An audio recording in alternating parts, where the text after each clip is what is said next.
All right, let's go ahead and get this thing started. How are you guys doing? You guys doing well?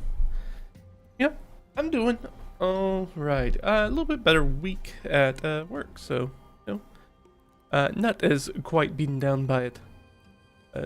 Potentially good changes headed that way. A massive project is what I should say. It is a massive project at work, and we are finally getting to the point where it's maybe over. So a lot of time to sort of like roll up. It's been a few months now, so, and the end was woo. But here we are. So things are going all right for me. Hopefully things are going okay for you. We're gonna have just a few minutes to see other people drop in and give people to catch up, a sec to catch up before we get started in earnest with our topic today. Other things that are happening. D&D had D&D last night for the first time in a few weeks. Had one of our players out, and since we were down to 3 players instead of 4 players due to some scheduling issues, going from 3 to 2 players is significantly different than going from 4 to 3. Take these off, getting some bounce back on the light. There we go. They're just blue light glasses. They're just helpful for me, but maybe not for the stream. So yeah, it was exciting to get back into it. Of course, I am one of those people, even though I've dungeon mastered many times over many years for many people, you would think that at that point, after years and years and years and years of it, you wouldn't get nervous about running games. So sometimes it's just like there's a break, and I'm like, oh right, I got to get back like into it. But once everything gets started, it's super simple, or at least it is for me. And I think that is how it is for most people who do it. It's a little bit like just like any sort of performance, like stage-wise. It's like you get nervous kind of before it, and then once it starts, everything's works itself out. Everything's fine. You just feel a little, or at least I feel self-conscious about kicking off the engine. And then once the engine is going, okay, here's the scene, what do you do? That's what you do. Here's how that changes the scene. What do you do? Once you get into that rhythm, the game pretty much runs by itself and just takes off there. But every time I take a little break and come back to it, I'm like, oh. But got over it, got into it. Also a new session. Like I said, we had just lost a player due to scheduling issues, though it looks like they may be coming back. This was a professional thing, so they may be coming back. We're going to see how things kick around. Wishing the best for them. Love to have them back in the party. Bring them back in. We'll see if they play that same PC, because that same PC exited in a very interesting way. Perhaps turning more into monster than man. So, but leaving the door open that they could come back. Or if they want to play a different character, because I thought they were thinking about that as well. So we'll see.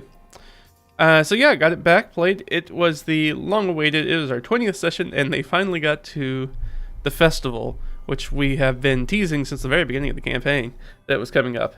It's one of those things where you're playing D&D, and even though many weeks have passed, many months have passed in the real world, it's like in the game world, it's only been like 2 weeks. So it hasn't been that long. No, maybe a little bit longer than that. About three weeks now, right? Yeah, I think it's been about 3 weeks. But that's as long as it's been in game. So it's very different. But they had fun. They created things. They did not immediately upset things, which was good. You're always worried about that, or at least I'm always worried about it with this particular group. About jumping in and then not really knowing what they're going to do specifically, because they are pretty chaotic as a group. They're not super cohesive. They like to... they're kind of like roaches. As soon as the DM light turns on, they all scatter to the winds. They don't like to stay together very much. Which is nice when you only have 3 of them instead of 4. It means that you actually get more things done. But hopefully that... I'm looking for that to change, or put them in situations where they'll spend a little bit more time together. It's just each of the player characters has very individual things that they're interested in. And there's not a lot of overlap in between those. So I'm trying to find ways to bring that overlap together. But it's been a little bit more difficult than I thought it would be. Especially losing one of the player characters, which was kind of helping to make that happen. we're kind of scratching that and starting over in a lot of ways. Okay, I think we are good to go ahead and begin. So, obviously this is about making, I guess it's really about advanced combat encounter building. Now this is the second stream of it. We already did one stream of this. We did this stream last week where we did the first part where we talked about the opposition. And I'm going to go ahead and pull up the documents as we're talking about it. So, if you want to know more about that, that's where I would say go check. And just because I'm going to give a brief overview of stuff, but if you want the nitty-gritty, you want the details, you want the meat and potatoes, definitely go check out that stream after this one. Go ahead and put a link down in the description for you to do so. That way you can go grab it. Let me move this. Hopefully you guys are doing okay though. And of course, if you guys have any questions about that, go ahead and drop them in the chat and we will address them. Or if you're watching this later, obviously not live, you can put them down there and I will try to get to the comments. I'm not great at I haven't figured out how to get the notifications quite how I want it on YouTube, so I do miss notifications sometimes, which is not great for new comments. But I try to check in on it regularly. And sometimes it takes me a little bit longer though. Okay. Put back in. Here we go. Move this over. Yeah. Set this guy up. You would think after doing this for so long that I would just remember to do that. It's even got the right things. Here we go. There we go. Oh, it was selected. Yeah. OBS is weird. Anyways. Here we go. So, these were tired of your steamroll D&D encounters. Let's build an encounter to want for players. So here was the setup that we started off last time. We have a combat encounter setup. We decided to do a 4th level party standard loadout. We've got your fighter, we've got your cleric, we've got your rogue, and we've got your wizard. So that's our party that we're kind of using as our guinea pig, our little test bed. That's a pretty good one. It's a well-balanced party. It's the classic for the reason. It means there's a little arcane, there's a little divine, there's a little bit of sneaky sneak, and there's a little bit of get up in your face and hit you with a weapon, and lots of heavy armor. The only thing you're missing is some sort of like primal thing to have something like a druid or ranger or something like that. But that's not going to make too much difference. I think there are fewer encounters in which a druid is really pivotal as opposed to one of these other classes, potentially. Except for maybe rogue. There are not too many pivotal encounters or rogues that really stand out. They just deal damage, but not in a very specific kind of way. Whereas, you know, if you're fighting undead, having a cleric or paladin in your party is a big deal versus not. Same thing with wizards. If you're fighting with something that's got resistance or immunity to bludgeoning, slashing, and piercing, having somebody who can cast spells on your party is a big boon. Or anything that's got specific elemental weaknesses and things like that. Having those that arcane caster is really big. And our monster type, I've just picked goblinoids just because there's a lot of goblinoids for this level. So it's a lot of good example for how you can mix and match your opposition groups and make it very easy. And allows us the opportunity to talk about things like changing out our gear. Sorry, my headphones are a little loud. I'm gonna put that down. I think it's okay for you guys, but it's a little bit louder in my ears for some reason. That's what I'm gonna do it that way, actually. No, that's not gonna work. All right, never mind. We're gonna move on.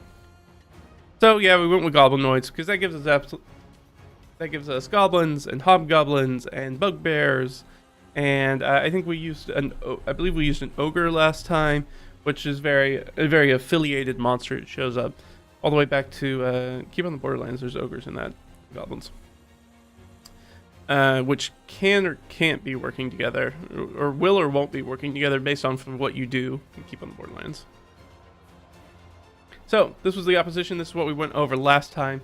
Obviously there's quite a bit of stuff in here, so we're just going to hit through the highlights before we go on. So we got our party level challenge rating, talking about the adventure tiers, about how to scale monsters. This is generally building things with CR, understanding the budget, making sure that you don't pass certain barriers, because there's very important distinction between fighting player characters that are in one tier versus monsters that are in another tier, because that really changes the difference because of things like camp cantrip scaling, multiple attacks, and that's for on both sides of the table.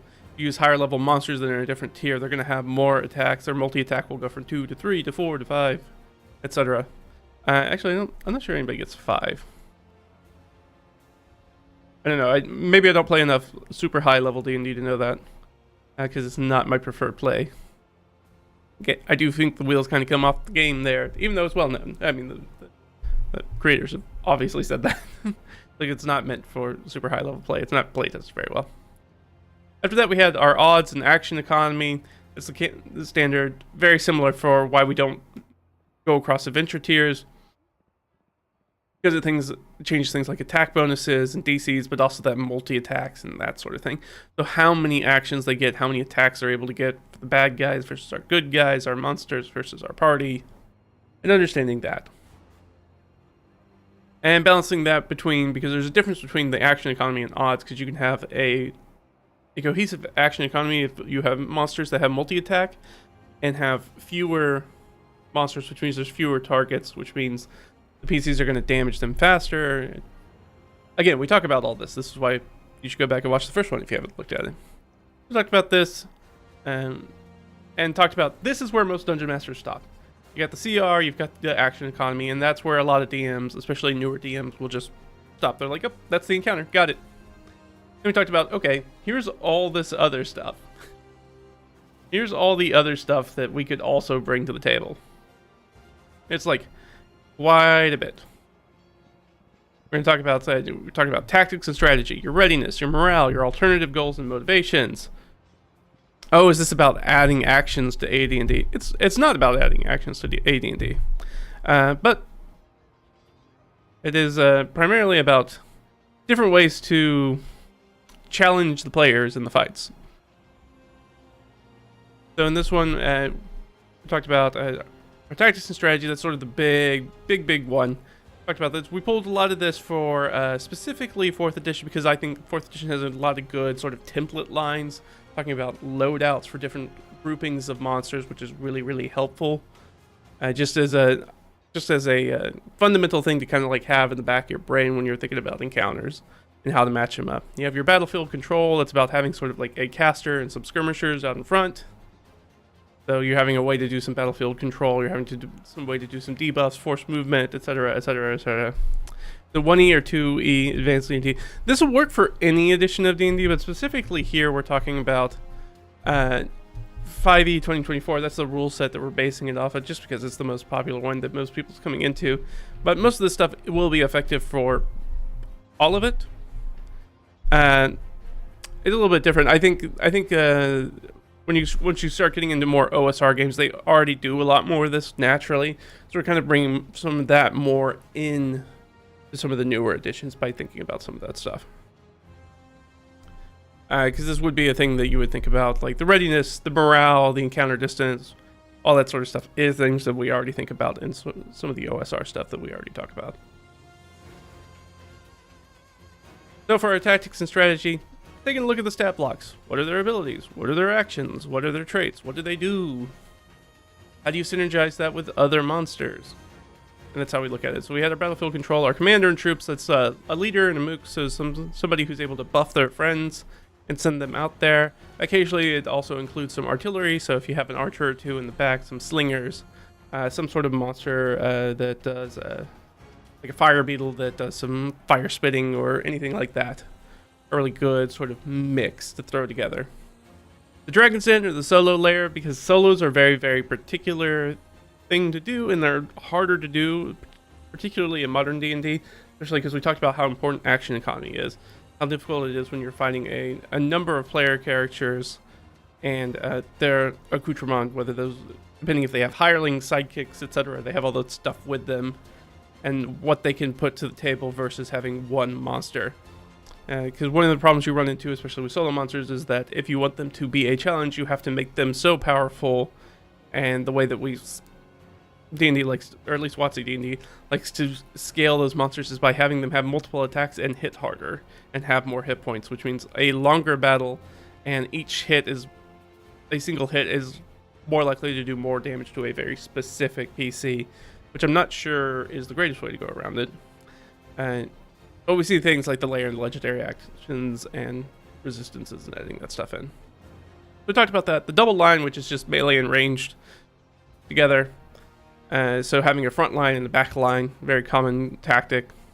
So basically the front line people are trying to do damage, but more of the time they're trying to just kind of pull that aggro away from anybody who's in the back line and defend them, letting the archers or the casters or whoever it is in the back do their thing, and just trying to play defense up front and be a threat to the players.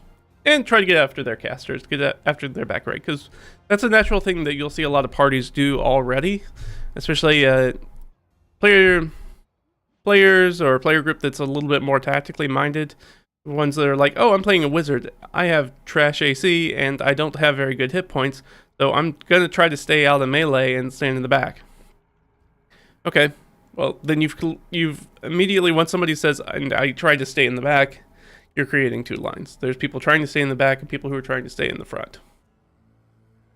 And the wolf pack or horde, which is just a big swarm of monsters. We talked about throwing things here. This is where you have to get into a little bit.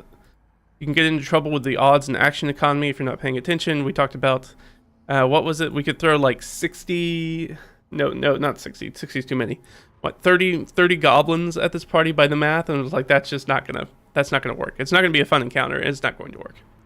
And talked about, okay, well, if we want to use a lot of low CR monsters like our standard goblins, we can swarmify them, turn them into a swarm of goblins or a couple of swarms of goblins, and give them some of those swarm stats and give them the things like, oh, well, they'll get advantage if they pull one of the player characters inside the swarm block and things like that.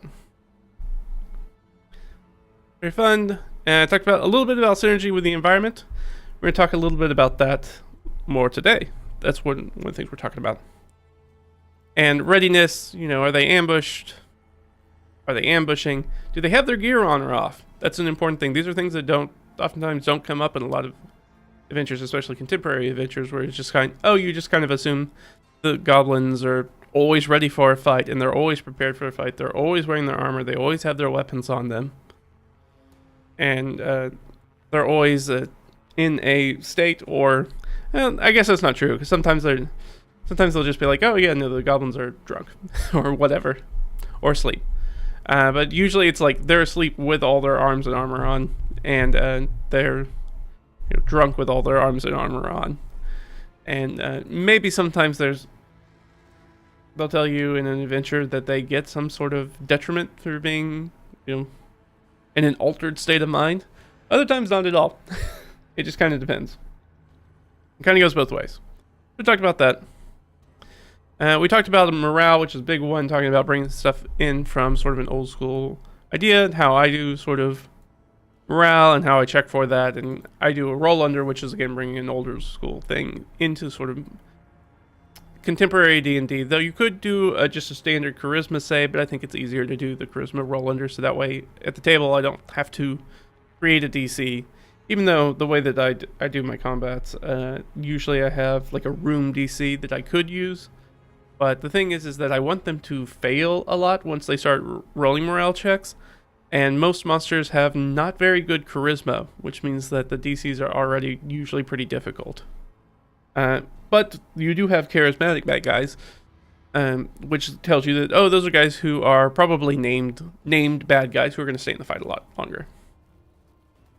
And are going to be charismatic and talk, so keep that in mind. And we ended it out by talking about alternative goals or motivations, both for the players and for the monsters. We talked about the big difference about a goblin encounter in which the goblins are trying to kill the PCs, and the goblin encounter in which the goblins are trying to steal things from the PCs. Or really anything, even bandits, something like that. If they're trying to steal their supplies or steal their horses, or these guys, usually your adventuring group has a bunch of magic items on them. Hey, magic items, ooh, those pricey. It was very pricey, especially if we're playing a 5e 2024 game. Like just trying to buy and sell magic items. I just came across this last night when they were at the fairgrounds trying to pick up some things. I was like, oh, there are uncommon magic items available here if you want to pick them up. And they're like, oh, great. And how much do they cost? And we're like, well, it kind of depends, but up to 500 gold. They're like, well, we don't have 500 gold, so I guess we're not doing that. All right, yeah, I guess not. But again, in my game, that's trying to give them the push, to give them the motivation, like, hey, keep adventuring. You're going to need money if you want to buy things. Otherwise, you'll have to find them, and you have to find them by also going on it. Go adventuring. Just the world is telling you, go adventure. Listen to the world. So we talked about, killed or capture, gathering information. Sometimes it's just getting to the other side of the room, trying to get through it. Sometimes this is where things become like, this is whether it blurs the line between, is this a combat encounter or is this more of an exploration encounter? Whether it's a mindless horde or something else is happening in the room that's just like, well, this is not a situation in which you can necessarily win by swinging swords. You will be overcome if you try to do that. Sometimes it's getting through the room. An alternative to that would be like, or a synonym to it would be something like, oh, you need to last so many rounds in this fight. The sort of like the evac situation. Oh, we're waiting for the dungeon elevator to descend, so you got to hold out against this horde of monsters that are swarming you for 3 rounds, and then the elevator's going to get here, and you can jump in the elevator and run away from this encounter, and you don't have to deal with and that way you can describe, dozens, if not scores, or even hundreds of goblins crawling out of the woodworks come after them, and they're like, nope, we just got to get out of here. And so that's still thrilling, but the goal is different. Stealing gear, we talked about that. And protecting your escort So your basic escort quest. So if you're bringing somebody who's important to do some ritual, or because you have to bring the scholar with you, because the scholar is the only person who knows and understands this one secret language or cipher system, because you need them to code break something. So you need to protect them as you take them through the dungeon, and they got like 0 combat abilities. So it's about you protecting them. And then if the bad guys realize what you're doing, who this person is, and why you need them, or they might just be going after them because of that one person who doesn't have a weapon in their hand and doesn't have armor on. That too. And it changes sort of your motivation and goal. So your goal is to get through the rooms and protect this person that you need. Get in and get out, rather than kill or be killed. So yeah, that's sort of the background. That's everything we kind of talked about last time. Obviously, if you want the more detail, go check out the link in the description and watch that one. So today, we're going to talk about the battlefield, which is something we did not get a chance to talk about last time. We're talking about our improved things. So we're going to talk about our battlefield, features, our environment, all that stuff. That way, we're not fighting on that featureless gray or white plane. Battles happen in a true space with real things in it, tactile things that players and their characters are going to have to think about and deal with, as well as the monsters. And so if you want to put the edge up on your monsters and make your combats more difficult, one of the easiest ways to do that is actually change the battlefield and the environment they're fighting in. And so the first one, which is an oldie but a goodie, it's a classic for a reason, and that is starting distance. How close is a group of characters to the group of monsters when combat breaks out? That's your starting distance, or starting encounter distance. We'll put it there. That's maybe a little bit clearer. Starting encounter distance. That kind of tells you, okay, at the furthest points of this combat, where is everybody? And I have my own preferred way to do it. Everybody's a little bit different. There are tons and tons of roll tables for this, from the very beginning of D&D all the way up to now. And there will be in the future as well. That is for sure not going to change.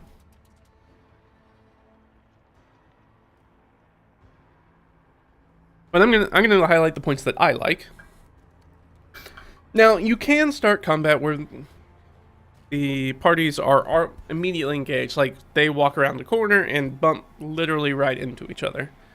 I think those are a very special circumstance, so that's usually not how I would plan for an encounter to start. That's more of a like, oh, somebody made a really great sneak roll, but flubbed a perception check.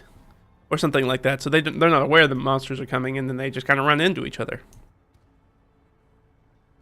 So, but I like to keep things that are sort of in melee distance. We'll just leave melee, which is roughly 30 feet. So that's something anybody on their turn is able to get to a monster and attack it. Most spells are within range of that, or easily within range of a move, whether they need to do a touch spell or get close to do a cone of some type, like a burning hand situation, which is 15 feet. They can move up and get that and get all that taken care of easily. So no wasted movement there. And I think that's generally the default. That's where most people kind of start their encounters, is start within a move of each other. It's classic for a reason, because it means that nobody has to waste their first round in combat moving, just doing nothing but moving. Everybody has an opportunity, even your barbarian who's way in the back because maybe you got ambushed from behind, is still able, with their movement, especially if they have that higher movement speed as they get up in levels, to get to a monster and engage it and rage and take care of it. That's their action, their bonus action. Get in there and do it. So that is, it's kind of the standard for a reason. I'm not sure it should be the standard. I actually like probably the next one a little bit better. So anything that's basically in the throne range, about 60 feet. This depends on what you want to do. So that means that you're a little bit further away, and this can be anything that's basically greater than 30 feet or greater than a single move. You're like, oh, once you get into the throne thing, it's like, oh, they can move and throw something, which still works for your barbarians, your heavy fighters, paladins, whatever. They usually come with javelins. They've got a javelin or hand axe or something they can throw for their opening round of combat. Or they can, if it's really important to them, like if they have a sentinel or something, and it's really important that they want to be within melee distance, that they can do a dash action and then pull up a little bit short, so that way the monsters have to move in to engage them that last 5 feet, which allows them to get their little attack off. Or is that polearm? That's polearm master, right? I forget, because polearm master and sentinel are so often used together that I start to mix up which one is which. But I believe that's polearm master. Sentinel is when they move away, right? And you move away and you whack them and they stay where they are, which is the old just 4E mark. That's not new. And that just used to be the default fighter thing, which was very, very cool. So after that, after you're sort of thrown, which I like, this is where you're going to hit. Most people can move up and do a 30-foot spell, or they can use a 60-foot spell, which there are plenty of as well. Or anything that's, 120, which is the next area I'm going to talk about. This is, we're going to talk missile. It depends on where you go, but I like to do 120. But you can do 120 to 150. There we go. 120 to 150 feet. We're going to use, of course, feet, because that's how contemporary D&D is doing it, rather than doing something that's a little bit more or less imperial-centric, like squares or meters. So yeah, missiles, so anything that's in with the 120 or 150 range, that's long range for most missile weapons. 150 is the short range for a longbow, though. So it gives you the ability that, okay, if you're getting into that 120 range, now you have some decisions to make. This still allows you, if you have somebody like a rogue or somebody who's got cunning action or fast speed, which means they can double dash, which is going to get them within that range if they need to be in that range quickly, or get away from that range if they need to get away from that range quickly. Really, really good, really nice. This allows them to still do some things, and this kind of allows you to show off ranged combat. So that 120 and 150, so I like the 120 range a little bit more, because then you still have access to things like Firebolt and stuff like that. Eldritch Blast is 120, right? I think. Unless you get the expanded, or you start using metamagic or something. Don't use metamagic for basic attacks, though. That would be silly. That's silly. Don't be silly. So, yeah, I like that range as well. It's really good if you want to especially promote ranged play. So if you have a bunch of, we'll keep using the goblin example because that's what we were using last time, and it's super easy for anything that uses gear. Makes this a lot easier just to make it very different. So I can use the same monsters, just change up their gear. So if I wanted to use hobgoblins that are using their bows instead, which I think they get short bows. I don't think they get long bows. I think no, maybe they do have long bows actually. Not worth looking at the stat block. Regardless, they're going to be able to get into that range if they're not in it already. They move the 30 feet. If they're at 150 and they move the 130 feet to get into at least long range, and that allows them to maybe make a free shot on a bunch of PCs before they close.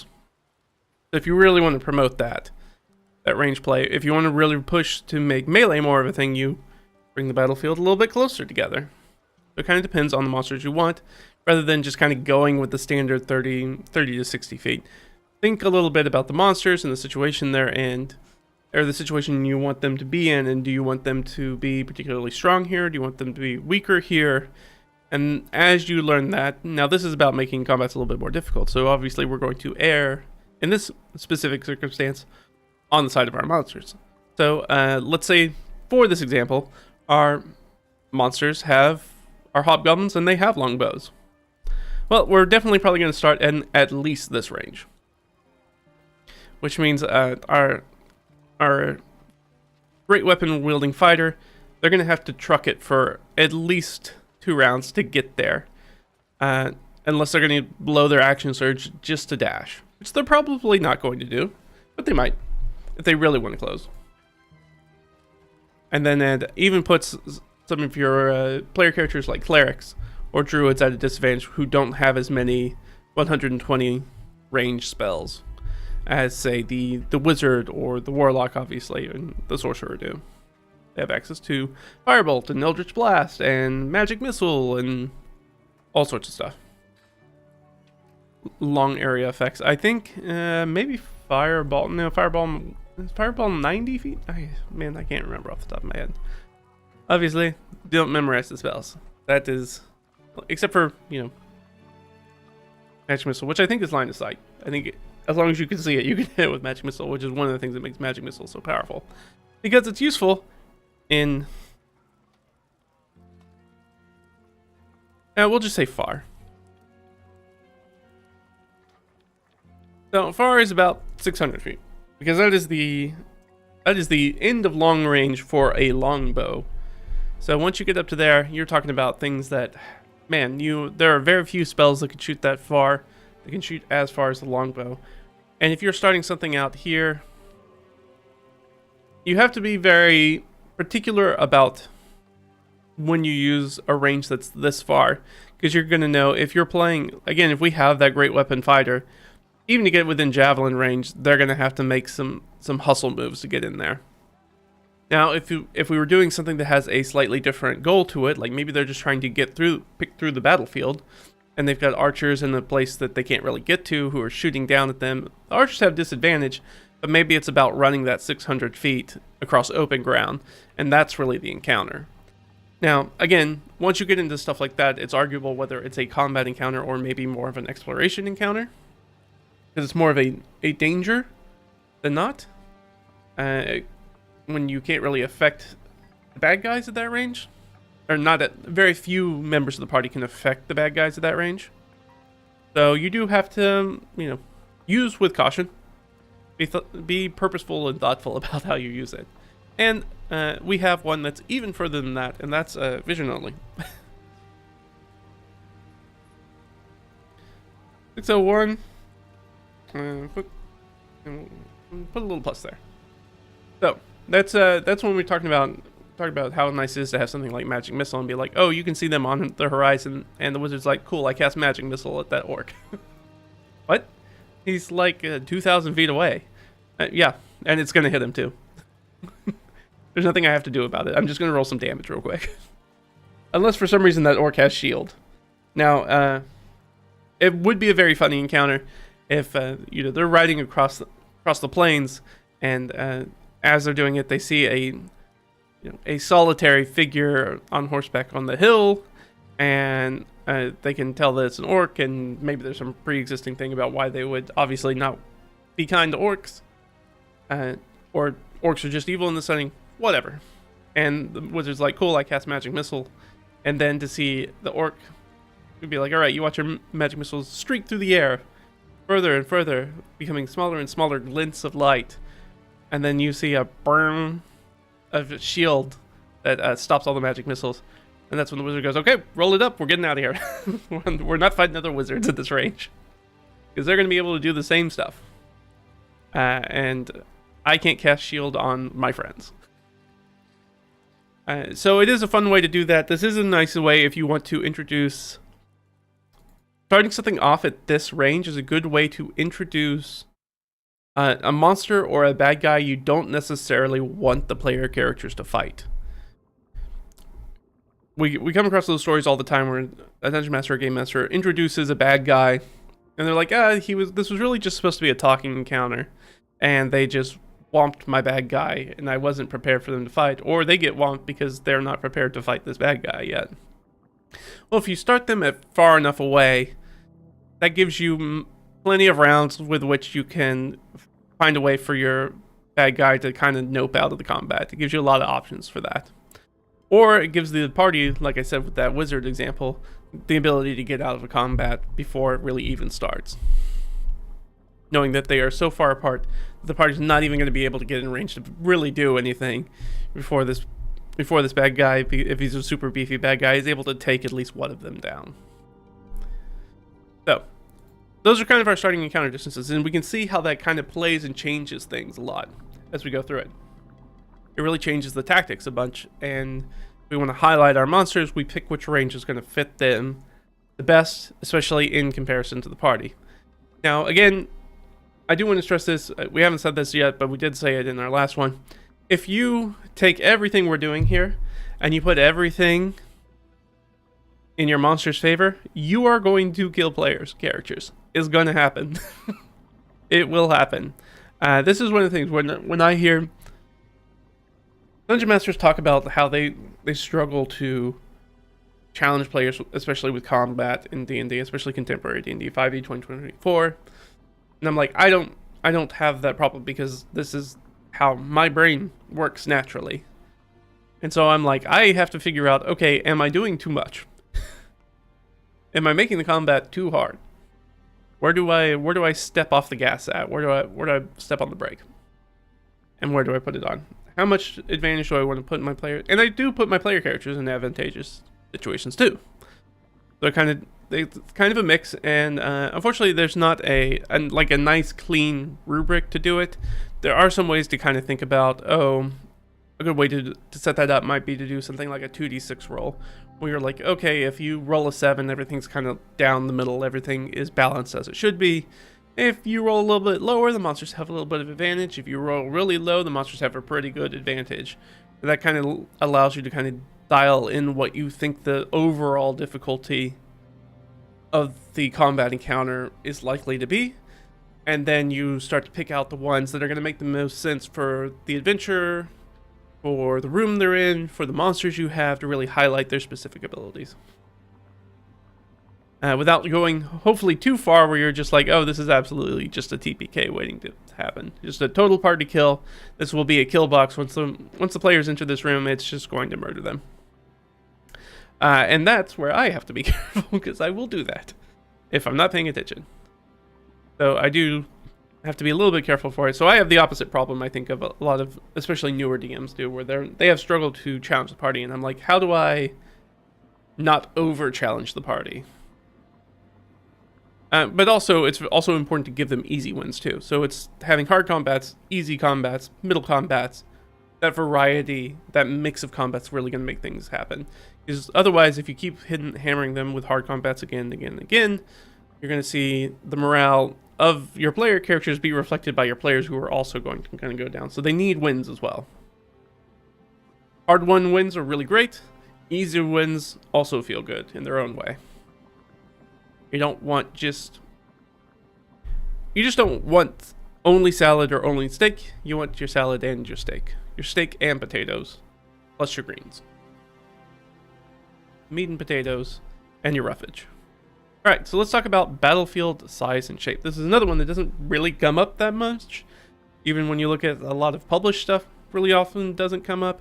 But what is when we talk about the size and shape of it? Alright, so we talked about encounter distance. Now, a lot of this encounter distance, you'll notice, really hard to do in a dungeon. Unless you really want to make a bunch of large caverns or a bunch of large areas. Sometimes it physically won't make sense to have a lot of these kind of encounters. If you are doing an encounter where they're assaulting, the player characters are assaulting or let's say a keep. No, these are goblins, so we'll say it's a cave system. Why not? We said it was going to be a cave system, right? That's what our top thing is. Yeah, cave system. Dungeon rooms and cave system. There's only so many 600-foot caverns you can make unless you're going full Underdark. If you're going full Underdark, yeah, you get a little bit more leeway with that. Because the Underdark is, in its own way, just hexcrawl exploration underground. So there are tons and tons of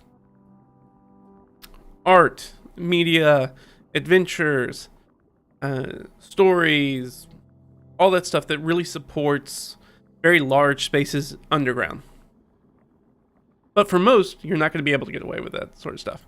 You might be able to get away with the first three kind of in differing amounts, but probably not these last two very often. Not going to get a lot of 600-foot distances. But again, that only tells us one dimension of the fight. What about our second dimension of the fight? What about the width of our battlefield? We're talking about that. So size is very important. This is where you want to play with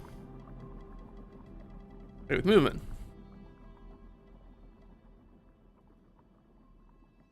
And what else do we want to put in there? We're going to play with movement. We're going to talk about very much ranged combat. Play spell combat, right? We're going to play with movement, range combat, and well, I guess it's really play with movement. PC diffusion, we'll put it that way. We'll say group spread. How about that? So play with movement. So we talked about running straight and narrow. So this is where shape comes in a lot. So we're going to be really honest, most combat encounters happen in roughly either a rectangle or circular kind of room. They really don't happen in a lot of other room shapes. But if you make a battlefield that is wider than it is long, it means the encounter distance, opening distance, might be really short, but could become long very quickly, which is a really great way to introduce if you have a lot of very mobile enemies. If you have enemies or monsters that have the ability to use the dash action as a bonus action, or disengage and move away, have a way to want to get away, and if you have them start it very close, and then they start running in opposite directions from each other and kind of spreading it out, then we talk about that group spread. The group will be like, okay, which way do we go? Honestly, and most groups are not very cohesive tactically, so you'll see half the party go this way and half the party go that way. That immediately will make the combat encounter more difficult when you've got your healer on the other side of the battlefield, from a wide battlefield, from whoever's getting knocked unconscious over there. That automatically can make the combat more difficult, or they cluster up in the middle and they don't engage, in which if that's the case, then if any of those goblins that we have are casters, which we had the Hobgoblin Devastator, that's a magic caster, is able to drop some AoEs on them. They have that fireball, they have that lightning bolt. If you have very narrow spaces and they're lined up, to hit them with lightning bolt, to have them clumped for fireball. You can watch all that happen, especially the Devastator. The Devastator is really bad because this Devastator has the ability to ignore damage on their allies, which means they can be utterly indiscriminate when they're throwing lightning bolts and fireballs at people. They can hit a bunch of PCs, if not all the PCs, and not have any other guys who are engaged take damage. So you want to play with that movement. So you might start off where the opening encounter distance is maybe this melee. But maybe they could run all the way up to like 120 or 150 away in each direction. Maybe it's slightly different. Maybe it's only 30 in one way, or 60 in one way, and 120 or 150 in the other way. And so on that 120, 150 side, you might see the archers break off and make a sprint for that side. So they're firing and moving away, firing and moving away, firing and moving away. Get further and further away while they're still able to be very active in combat. And on the other side, you might see things that have more thrown, more that 60-foot range where they've got a bunch of spells that way, forcing the party to kind of split up its resources and making them less prone to being knocked out by big AoEs themselves. That's our group spread and playing with movement and ranged combat, talking about how that plays into it a lot. And we'll talk a little bit more about shape down here in line of sight, but that's what we're going to talk about for right now. So consider that when that's, you don't always have to make a rectangle. Another good way to look at things is a like Tetris pieces are a fun one. If you look like one of the classic 4 blocks, offset 4 blocks, the like Z or S shaped blocks, look at stuff like that.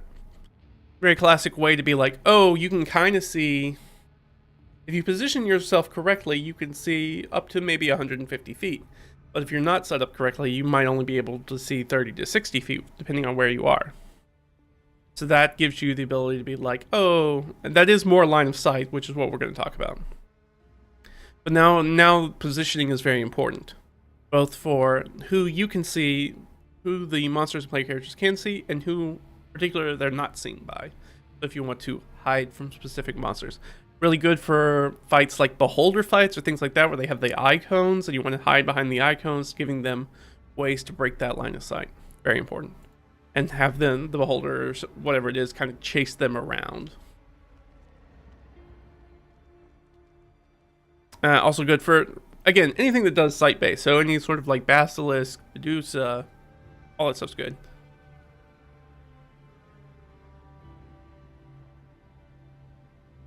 Alright, so that's our play with movement and our ranged combat for the most part.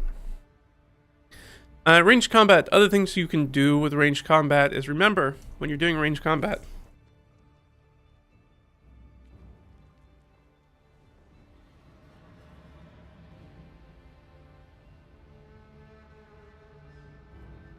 don't forget to include some specialty ammunition and throwables. Now you could put this in our monster section where we did talk about swapping out gear. You can change gear, which is one of the great things about using goblins or humanoid enemies is that you can swap out their gear in any stat block. Does that in the book, you can do it. So if you're like, oh, these bandits, I want them to be tougher bandits. And it's like, all right, well, they don't have to be wearing leather armor. Maybe these guys are wearing studded leather. Maybe they're wearing breastplates. Maybe at least 1 or 2 of them are wearing breastplates, medium armor, heavier armor. Able to do that. Maybe you give them magic armor. Maybe they don't have magic armor. Maybe they have mage armor cast on them. Maybe they had a scroll somewhere. We don't know. And then having things that also means giving them things like specialty ammunition and throwables. So if you want them to be able to have alchemist fire and acid flasks and fire pots and other good ones, especially ammunition, things that they have. Giving them arrows of +1 hero slaying is very funny, or humanoid slaying, be very funny. And then if you have somebody in a ranger or somebody who uses a bow all the time, you know, like if they can pick up a few handfuls of arrows of +1 humanoid slaying, that could be very useful for them, and that could be cool loot that they get out of it, practical loot that they get out of it. And then being able to use it that way, just remember that, like, if you're going to put it on the battlefield, remember that if your monsters get to use it, the player characters get to use it as well. This reminds me of a very similar situation we had in a campaign earlier that I was playing and not running. This was underwater, we kept fighting these Sahagin who had these really nasty lightning damage grenades that they had. They had these satchels of lightning grenades. And my character killed one of them and asked the DM, like, oh, how many... I take the satchel of lightning grenades off of them. How many are in there? And I think it was like, there's like 3 or 4 of these in here. I'm like, great. And we started... Fight keeps going, because that was just like the item interaction be like, I grab it. And I just take a quick look to see what's in there. And then a few, like 2 rounds later, get to a position where there's a clump of 2 or 3 of them. Actually, it might have just been 1. I think we were just fighting the 1 Baron, so a larger Swakin. And my character, I was like, well, my character pulls out one of the lightning grenades, primes it, and then hucks the whole haversack of it at this guy. So they all blow up. And so that in and of itself makes for a more interesting combat. Just basic, just having the monsters have a nasty weapon they can use, and then having the player characters being able to pick them up and use them against those monsters. And we still have some of those lightning grenades. I just used one a few sessions ago. Against I think the Marrow. I think that's what we were fighting. I have lots of underwater combat in the campaign that I'm playing in. We're spending most of our time actually underwater, which is a very, very new, and we're finding out a very, very difficult thing to do in D&D. I think even our dungeon master is finding out that, hey, it's really difficult. It's very difficult to fight underwater in any sort of encounter where the Z-axis, like the vertical axis, is always in play. That characters can always go up or down and not be on the same plane as creatures all the time. We did a fight cloud we did a fight where a character used fog cloud, and was like, we're just able to hide in the fog cloud because instead of just having the normal radius of area that you're in, you're now adding that entire vertical section. So you're exponentially increasing the amount of areas that the player characters can be in, squares the player characters can be in, which makes it very difficult for the wizards that were in that combat, or the spellcasters in that combat, to figure out where people were to target them. Very, very difficult. Cool live D&D talk. I'm in. Nice. Great to have you. You hate underwater stuff. Always in all forms of the game. It's always slow. And my DM knew that. We've gotten really good at it, is the thing. We've gotten really good at it. We've realized that, if we play on a flat battle map and we just notate our height, and that gives us an idea. And then it's easy using the not 3rd edition diagonal rules, the 1 for 2 rules for distance, is just use 1 for 1 distance counting. It's actually not too bad. But yeah, I understand the pain. I think our DM feels it, particularly because I'm playing a ranger who has a swim speed, which means they can use their bow just normally underwater and has a longbow. Be like, cool, he can shoot as long as he gets up. Cover just isn't a thing anymore, so it has to be obscurement. So there's a lot of fog clouds and things like that go off, because cover is not as big when you can use that Z-axis to get around it very easily. But that's enough off topic, but it does kind of lead into our next thing, which is terrain and pathing. So terrain, very important, obviously. This is one of those things that kind of gets passed over a lot, but we do want to talk about it a little bit. And this will talk a little bit as to sort of line of sight, as we talked about. And being able to do that. The last time you played underwater was, nearly 20 years, and absolutely triggered now. Absolutely triggered. Yeah. Understandable. I think if you played the games long enough, you have some sort of bad underwater experience. I know that I have mine, which made me dubious about playing what was supposed to be a maritime campaign, but we just ended up spending all our time under the water. So we have a ship, we're just never on it. But we've gotten used to it now, and we all have swim speeds now, so that makes things a lot easier. It means it's just like normal D&D combat, except there's a little bit more elevation play. But we also have a lot of melee, which means that the elevation is not that important in a lot of circumstances as well. So our pathing and movement. So we're going to talk specifically about our terrain and pathing. So obviously the first one we're going to talk about is difficult terrain. Difficult terrain. If you don't know what difficult terrain is, make sure that you're using this in your combats. It will really change the way that you do combats. It's just having parts of a battlefield that cost twice as much movement to move through can really change a lot of things, and especially if you're having issues specifically with player characters being able to move a lot and being able to close distances and attack and move away and attack and move away, throwing a lot of difficult terrain in there and having monsters that are immune to that difficult terrain, or like we were just talking about, have a swim speed versus player characters that usually don't have a swim speed, really changes the game. Allows them to be mobile, and then the player characters that are usually mobile are not as mobile as they are, which forces them to have to change the way that they play an encounter with the game, which already makes the encounter more engaging. Be like, oh, I can't quite do the thing that I usually do, so how do I tweak it to still be really great in this combat, to still be really productive in this combat, and be useful. So difficult terrain, obviously, goated, use it all the time.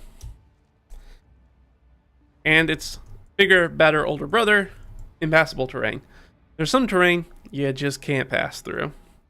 Whether that is too much rubble, it's got glass in it, you put pillars in the room, things that just allow you, anything that will break up movement so you can't just go straight line, straight line, straight line. Forces them to have to move, go around things, makes things take longer to get to, forces them to change up the way they play, but also once you do that, again, we'll start to play in line. All this stuff starts to work together.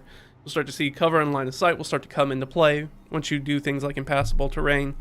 These are your chest-high walls, fighting in a maze, which is very, very different. Especially let's say something like a hedgerow maze, which you can't necessarily, you might actually be able to see through, which means you might possibly be able to target through, but you're not really able to move through it, depending on how thick the hedge is. And it's really, unlike a wall, which you could probably climb, it's really difficult to climb a hedge. You just kind of have to push your way through it. But if you're making that impassable terrain, they're going to have to make a pretty nasty check to get through it, if you're going to do it at all. Or you're going to have to be like, you can get through this, but you're going to have to do some magic about it. You're either going to have to fire this thing, you're going to set it on fire and create a hole. You're going to have somebody blast a hole through it with some force magic, do something like that. Maybe use one of those, a force speed or something like that. Anything like that will, Chaos Orb does, I think you can do force damage with it, right? You can do that and use that and blow out a section of wall and get through there. All that sort of thing that's just like, okay, here's an obstacle in the combat. How are you going to get through it in a way that you want to? You're in a Drider 5-room dungeon with all kinds of, web ground sections. Absolutely, yes. Strategically blocking key spots and defenses for the minions. The players hated it. Peak DM trolling. Yeah, but if they have the right gear, or they have the right spells, if they had Spider Climb or Boots of Spider Climb, which I believe allows you to just walk on web as well. I think that is key to it. I think it does give you web. Well, maybe it doesn't give you web walk. I think it gives you web walk. If not, as DM, I would say that it gives you web walk. Then, if you really want to focus in to be like that one player that has the Boots of Spider Climb, or having the Druid that can shift into a spider a big spider that the player character, at least one other player character, can ride on and run around and stuff like that. Yeah, very cool stuff. Oh, a hedge. Great idea. You're welcome. Yeah, just throw a hedge in there. See what happens. They had no prep stuff. Just absolute trolling. Hey, it's okay to troll them. If things are a little too easy for them, you can bloody their nose a little bit. You can give them a fat lip. Give them a punch to keep them nice and honest. Hey, Firefly, how are you doing? Good to see you. So yeah, impassable terrain. So being able to be like, difficult terrain, so there's movement, you can get thing there fine. Difficult terrain, it's going to be a little bit harder to get there. You might have to blow a dash action when you don't want to, or use your bonus action to do a cunning action that you were really wanting to use for like hide or something like that, but instead you're going to have to do it to move into position. And choosing whether to disengage versus dash because of how far you want to get, which is really great. And then you have impassable terrain, be like, there's just stuff in the way and you just can't get through there. Rubble's really good, classic one. I like having a pile of furniture, discarded furniture, or broken stuff. That's always a fun one, that they have to like circle around and run around and jump and figure out what to do. If they try to scramble over that, if it was a big pile of furniture, I might give them the ability to scramble over it, but I'd definitely make that scrambling and balance on a teetering pile of broken furniture sounds like an acrobatics check to me. So I would make an acrobatics check to get over. and then you do your classic DM negotiation with that. You go, okay, I will allow you to get over this if you give me an acrobatics check. If you fail that acrobatics check, you're going prone and you're losing the rest of your movement. You just scramble up this thing and lose your footing and fall down. Are you okay with that? Yes or no? If they say yes, make the check. If they say no, oh, then that's probably, you look at this and be like, I don't know if that's a good idea. Maybe I'll find a different way around this. Ooh, you're waiting for your campaign to meet up in less than a week for a parade. Funny. I'm just in the middle of running a festival for my group. That they are about 3/4 the way through. We're gonna see what happens. Things are about to get really, really wonky and weird for them. But it's been fun for them so far. It's a nice little break from well, me using this to kick their butts a bunch. They're having a nice little break, and they're playing some festival games and meeting some people, getting some smooches in, doing all that fun social RP stuff. Doing all that stuff. So, difficult terrain, impassable terrain. So, one of the things with terrain and pathing, and we'll just go ahead and tie this in, because it is our hot. That is, or at least part of our hot. Yeah, I guess I'd say all of it. Why not? So, in fact, we're just going to put the hot down here. So, for those of you who are new or haven't seen me use this acronym before, we'll just write it out. HOTS are hazards, obstacles, tricks, and traps.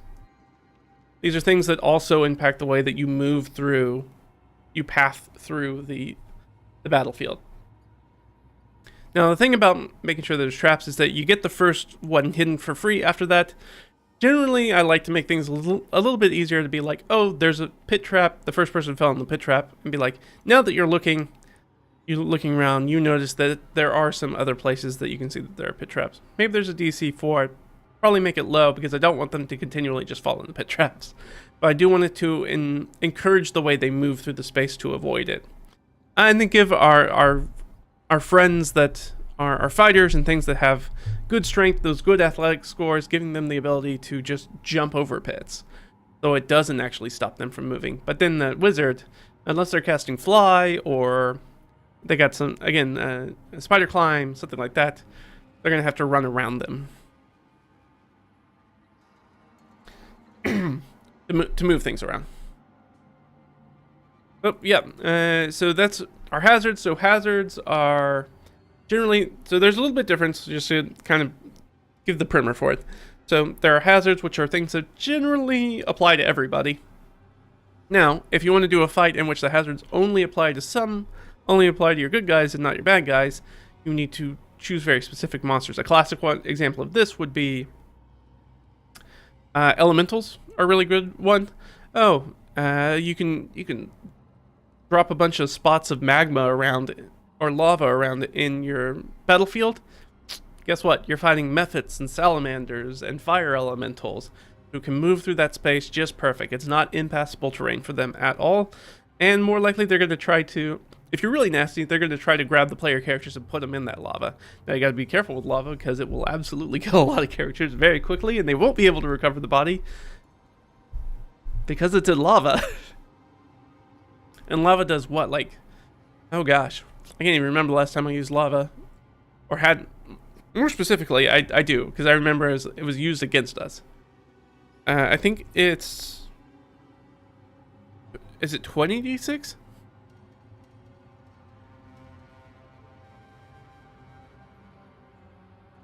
I thought it does. At least in 2014, 6d10 fire damage. Because we know that, I remember playing and we had this part where we had to do some hopscotching across lava. Our I think they were paladin. Our paladin and heavy plate, even though they have great athletics, just rolled awful. Yeah, we lost a paladin to lava. Like, you didn't make that jump. You had advantage. We did everything we could to try to like make it happen. And hey, when you roll a 2 or 3 on the die, that's just not going to make that low like DC 10 DC. You're just not going to make it. So you fell in the lava. I think we did pull them out, So we were able to recover their body, but that's 60-10 damage because I think we're like 3rd level, so that just like killed them. Or at least knocked them unconscious. They didn't like kill them. Right? Or did it kill them? It may have killed them. Yeah, because they were not at full hit points, certainly when that happened. Yeah, so they did just straight up 0 hit points die. But we were at least able to recover the body. But that gives you the opportunity to like bring them back at a much lower cost or spell slot than not having the body. That's our hazards. Obstacles are very similar. Obstacles are just stuff that's in the way, like the furniture that I talked about. Furniture pile, that's a classic obstacle. Obstacles can be things that the monsters can put into play, or that the player characters can put into play. These are things like barriers. So if you wanted to put like, you know, the classic like barricade with the spiked logs or sticks that are sticking out the barricade that keeps horses from coming in, or, you know, just people, and force them to have to, you can see through it, you can fire missiles through it, no problem, but moving through that is really difficult. You have to stop and like climb over it. It's like an action to really do. So making this very difficult, almost impassable terrain is an obstacle, while people can just shoot you with arrows, and once you're there and you're climbing, you can't have weapons in your hand, and these people are able to just hit you with weapons while you're trying to climb through it. Very, very difficult.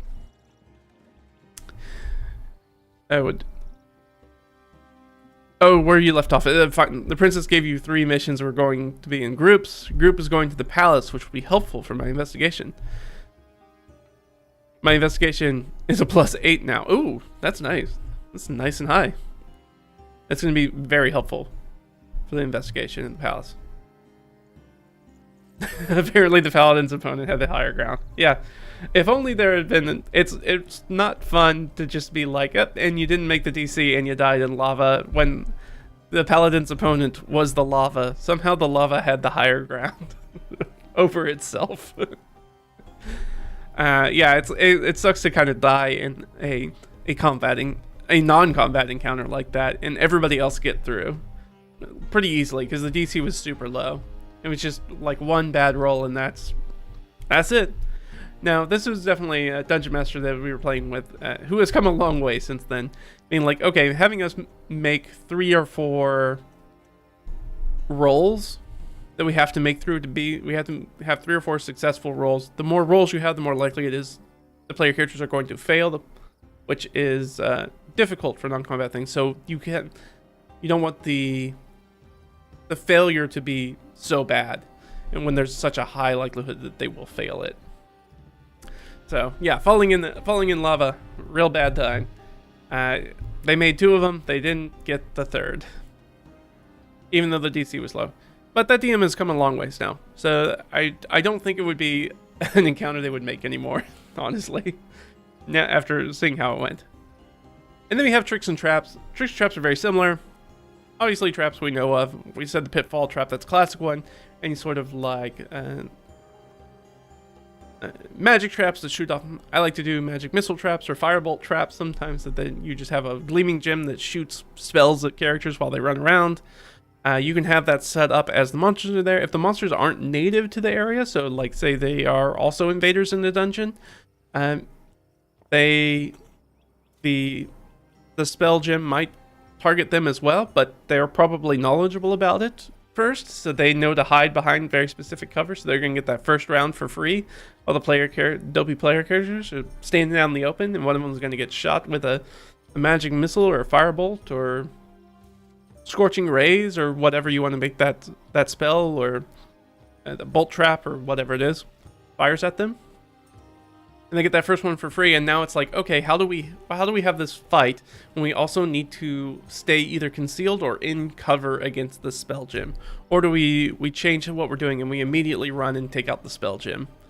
That's a cool thing for your wizard to be doing in the fight, or if you have like an artificer, they're like even a rogue sometimes will run up and be like, can I disable it? Because it's a trap. Be like, yeah, you can maybe give it, and it can be fun for the rogue and be like, but it is an Arcana check, because this is a magic thing, and you don't know that much about magic. And then they might fail it and be like, well, the best you can do is you can just try to get in there and just to the D&D equivalent of being like, I don't know which wire to cut, so I just rip out all the wires on the bomb and see what happens. And, you know, maybe you give them a luck check. If they roll well, things go well, and the thing deactivates. If they roll poorly, maybe the spell gem explodes and does a bunch of damage to them and knocks them prone or, you know, 20 feet away. And now you got to deal with that. Very, very simple, just to make combat a little bit more meaty. Give them more things to interact with, more choices to make, more decisions about, was that a smart move? Is this not a smart move? Should I focus on the spell gem, which is definitely attacking us each round, or should I focus on the hobgoblins that are or the bugbears that are strangling us in the cover? Like, where do I put my attention? Forcing them to do that. And tricks are very similar. Tricks are just the differentiation in my mind is tricks are generally more mischievous. This is especially when you come at it from like an old school sensibility. These are things there's like what is it, the belt of sex change or weird stuff like that, or you drink this thing and it turns your arm into a tentacle, or old D&D tricks are very weird. But just giving something that's like either gives them a slight boon or slight bane, essentially in the fight or through part of the dungeon crawl. You're like, okay, you could drink from this. It's definitely magic. Do you want to spend time identifying what this is? Do you want to drink it from this fountain of cool water? You know it's definitely magic, because detect magic's a very easy thing to get off of. But maybe you don't want to cast an identify spell, especially if you're playing sort of rules as they're written or rules as they're intended. Because a lot of groups I know don't do this. Identify has like a material component cost. Like you have to spend money to cast Identify. It's not just a thing that happens. So you might take the water and be like, remember, we need to identify this later. So you might have to write down in your inventory, I have a water skin filled with magical water of unknown qualities. And then maybe you throw them in a survival situation in which they need to drink that water or risk exhaustion levels. Now they have to make a weird choice, or they're going to have to spend the spell slot and some money to identify it. You know, all that sort of stuff. Hey, all players should know. You mess around, you eventually find out. Yeah. You poke the bugbear pokes you back. Exactly.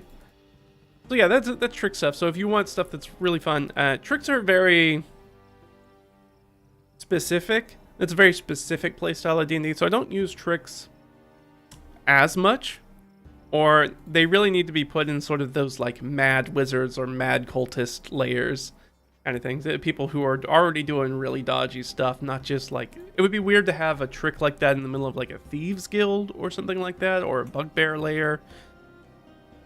Like that wouldn't really make sense of a natural cave system that they would have something like that. But if they were, you know, the worshippers of some fell ancient evil, maybe. Could happen, for sure. Barbarian go unga bunga and drinks the water. Had that. Hey, I've been that barbarian once. I've been that barbarian. Oh, this looks like a we were doing a module. I think it's maybe the Pathfinder 1 box set or starter set module, where there's a fountain underneath the town, right? Underneath, what's the name of the town? Sandpoint? Is that right? Whatever it is. Anyways, I think there's a fountain underneath it, and there's like, oh, it's to like the mother of beasts or whatever. And I'm like, cool. Gonna drink that up. Be like, okay, make a Constitution saving throw. Made the con save, so that was good. But then in hindsight, was like, everybody was like, let's not do that again. Yeah, that was probably a bad idea. Maybe I learned from this experience not to drink things like that. Now that I know that it would have really screwed up my character. Learning that in character, I mean, like, maybe not a great idea to do again. Like, made sense for the character, but now the character maybe learns from that. All right, so we're talking about, we got our hots, impassable terrain, difficult terrain. One of the things we didn't put in here, one thing we should put in here, like walls, pillars, etc. Rubble piles, that kind of stuff. Difficult terrain, we all know what difficult terrain is. It can be scree, broken rocks all over the place. It can be glass that's on the floor. It could be I don't know, like thigh deep water. And it's like, it's difficult to move through, but you don't swim through it. So those sorts of things.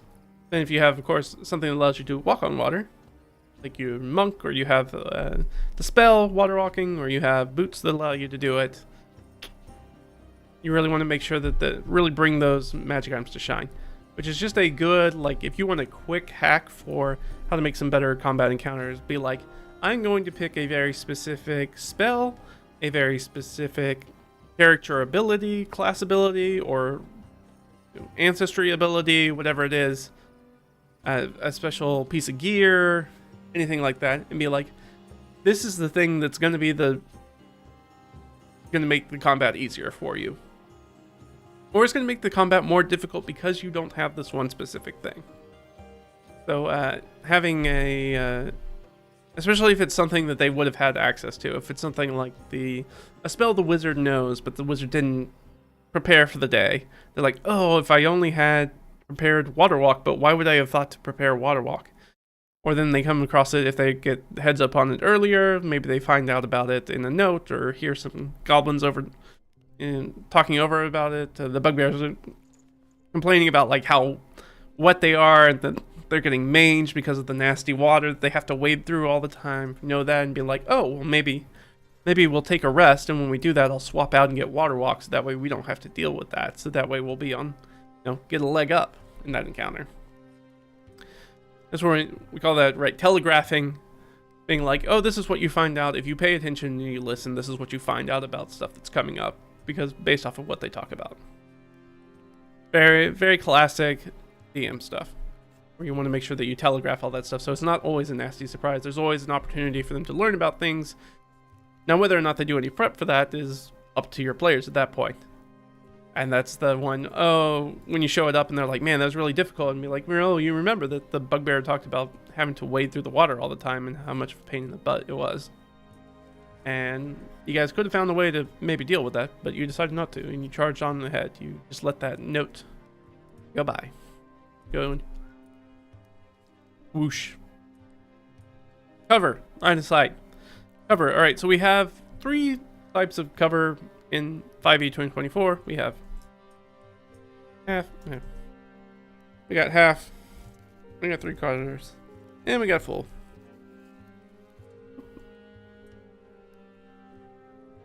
There we go. No! There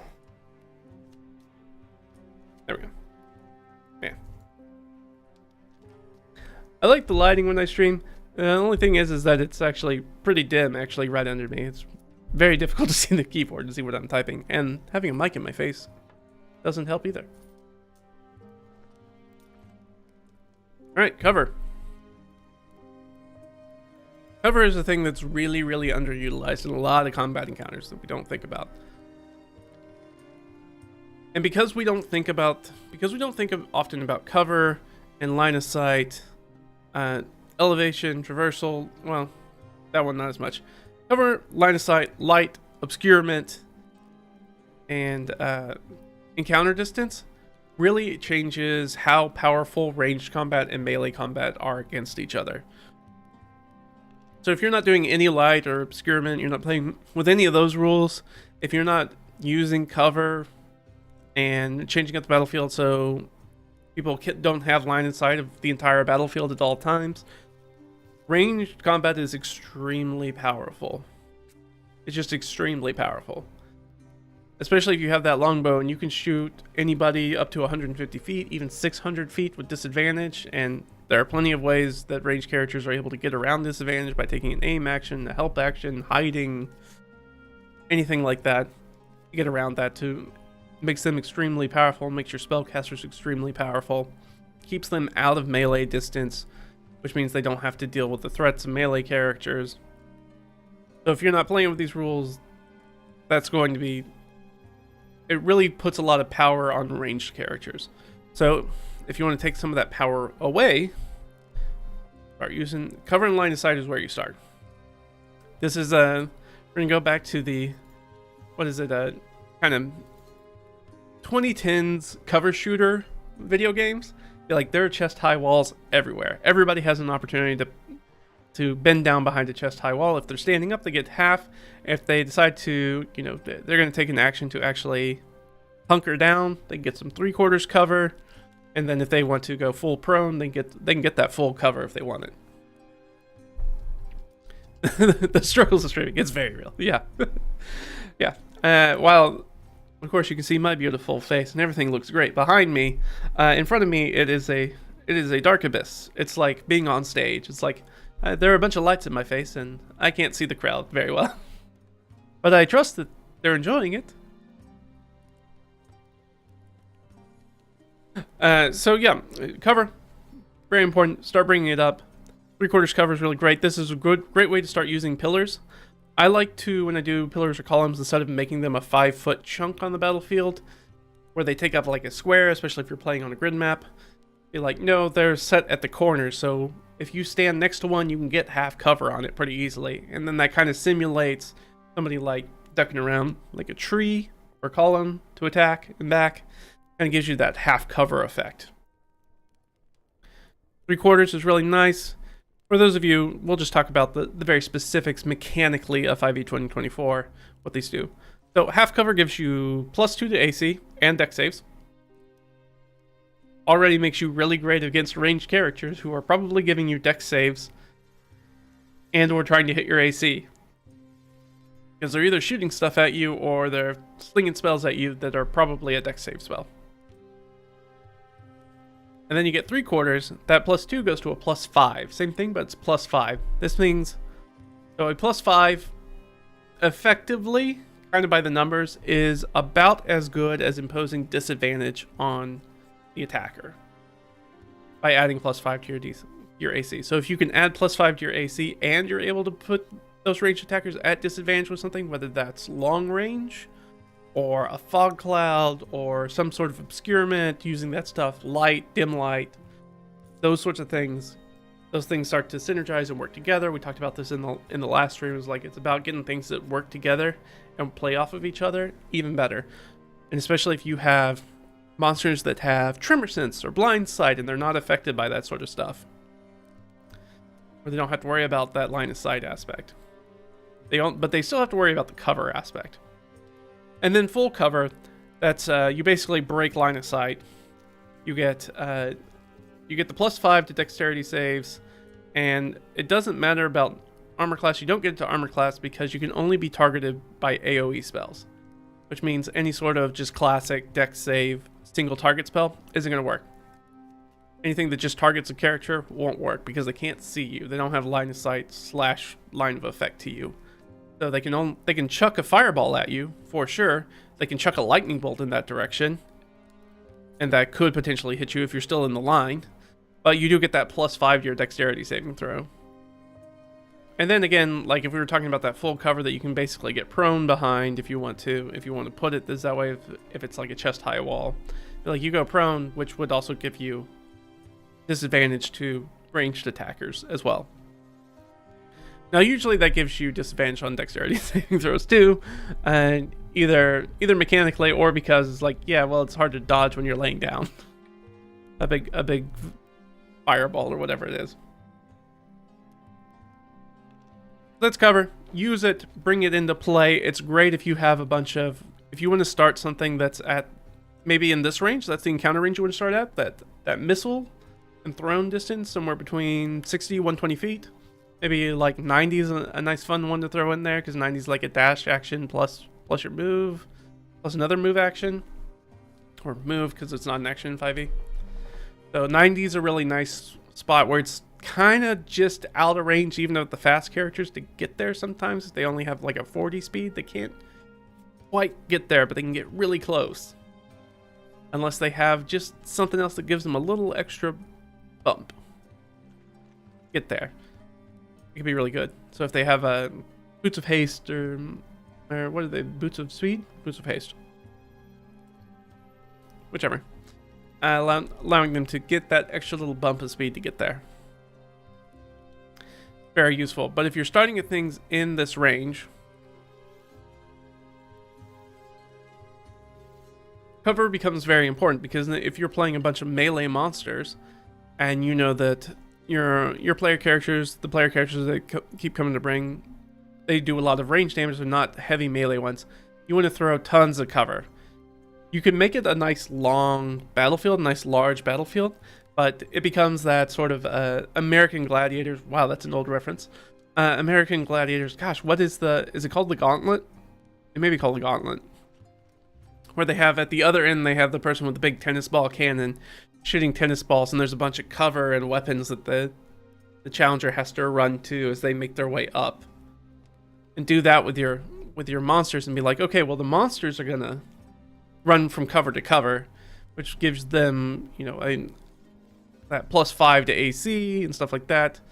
And then invariably, usually what happens is that, like, oh, these characters are going to move on their turn. They're in cover now. I don't want to hit them when they're in cover. So what I'm going to do is actually ready an action for when they're out of cover that they're going to shoot at them. And this is the part where you go like, okay, so we're gonna cut the middle here, because then what they're gonna do is they're gonna wait to trigger until after you shoot, and then you get into a weird standoff where nobody's doing anything. Be like, okay, if that's the case, if you're doing that, which means that you're not gonna take any reactions because you're kind of using that as your reaction. That means that what's gonna happen is they're gonna get the +2, they're gonna get the half cover while they run. The half, or if they were having full cover, I might give them 3/4 while they're running in between. If they only had 3/4 kind of cover, then they would get half cover while they're running, just to make things flow easier. Be like, they still get advantage, so we're just going to abstract things a little bit, so that way everybody just actually takes their action on their turn, and it's not you in sort of a standoff situation, wondering like who's going to make the first move, so the other person can take their reaction and get the benefit of it. No, we're just gonna split the middle there. We're just gonna take the easiest way out, because we want to get to the point where our melee monsters are then able to get in melee without having taken as much range damage to get there. Yeah, it was the Gauntlet? Okay, yeah. I was like, I think it's called the Gauntlet, right? Yes. Yeah. Yeah, I'm a little surprised with... I think they did try to do a reboot of American Gladiators at one point that was not very good. I would be surprised. I would think that would be a show that was probably... I mean, I guess we have American Ninja Warrior now. We have Ninja Warrior, so that's the difference. That's not just American Ninja Warrior. It's an international show. But yeah, and I guess that's kind of superseded that. Or really had carried on that torch. Carried the torch of that into the present. So I'm not even sure if that show... I don't think that show's even on TV anymore, is it? Maybe it is. I don't watch enough TV. Or enough makes it think like I should watch more. I don't want to watch more TV. I should put it that way. Alright, so that is our... That's cover. Line of sight. Extremely important.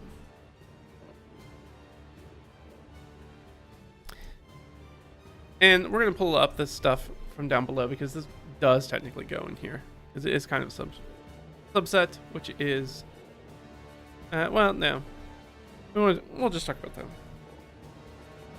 I was going to say we could throw light and obscurement in there, which is about sort of line of sight and stuff like that, but we'll keep it separate. Don't keep it easy. The way I had it set up, we'll just use it that way. Line of effect. This doesn't come up as much in 5th 5.24, whatever you want to call it. The current edition of D&D as much, but line of effect and line of sight used to be more important in 3rd and 4th edition. Line of sight obviously means that the player character or the monster are able to see each other, and line of effect means they can affect each other. Now, on surface, that sounds like it should be the same thing. Most of the time it is. There are some cases in which it's not. Let me give you an example. Let me give you a weird example. So, well, it's not even weird. It's just a very particular one where this is the difference, or why line of sight and line of effect can be different. So let's say that you're doing a classic dungeons crawl, you're doing it old school style. You're like, oh, we're checking for traps, we're going forward, we're being quiet, we're trying not to get into combats. We have our 10-foot pole that we're poking everything with to make sure that we don't hit traps. Every time we come to a corner, we use our mirror to look around it. You use your mirror, you look around, and you're able to see that there are... You keep using goblinoids. A goblin captain and some goblins over there. You go, ooh, okay, great. Here, I'll pull this in so you can see it. Because I'm looking at that, and then that's going around the corner to look at those guys. Okay, I can see them.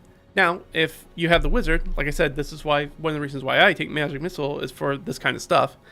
Because Magic Missile, as long as you can see him, you can attack him. Cool. I can see that guy.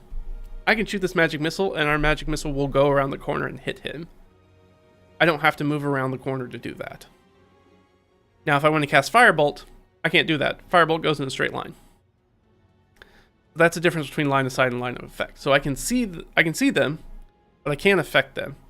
Other classic examples include anything that's like a forced cage, wall of force, that sort of stuff, where you're able to see the characters, but there's some sort of invisible thing. Magic mirrors are like that, where you're able to see the person on the inside, but you're usually not able to actually affect them.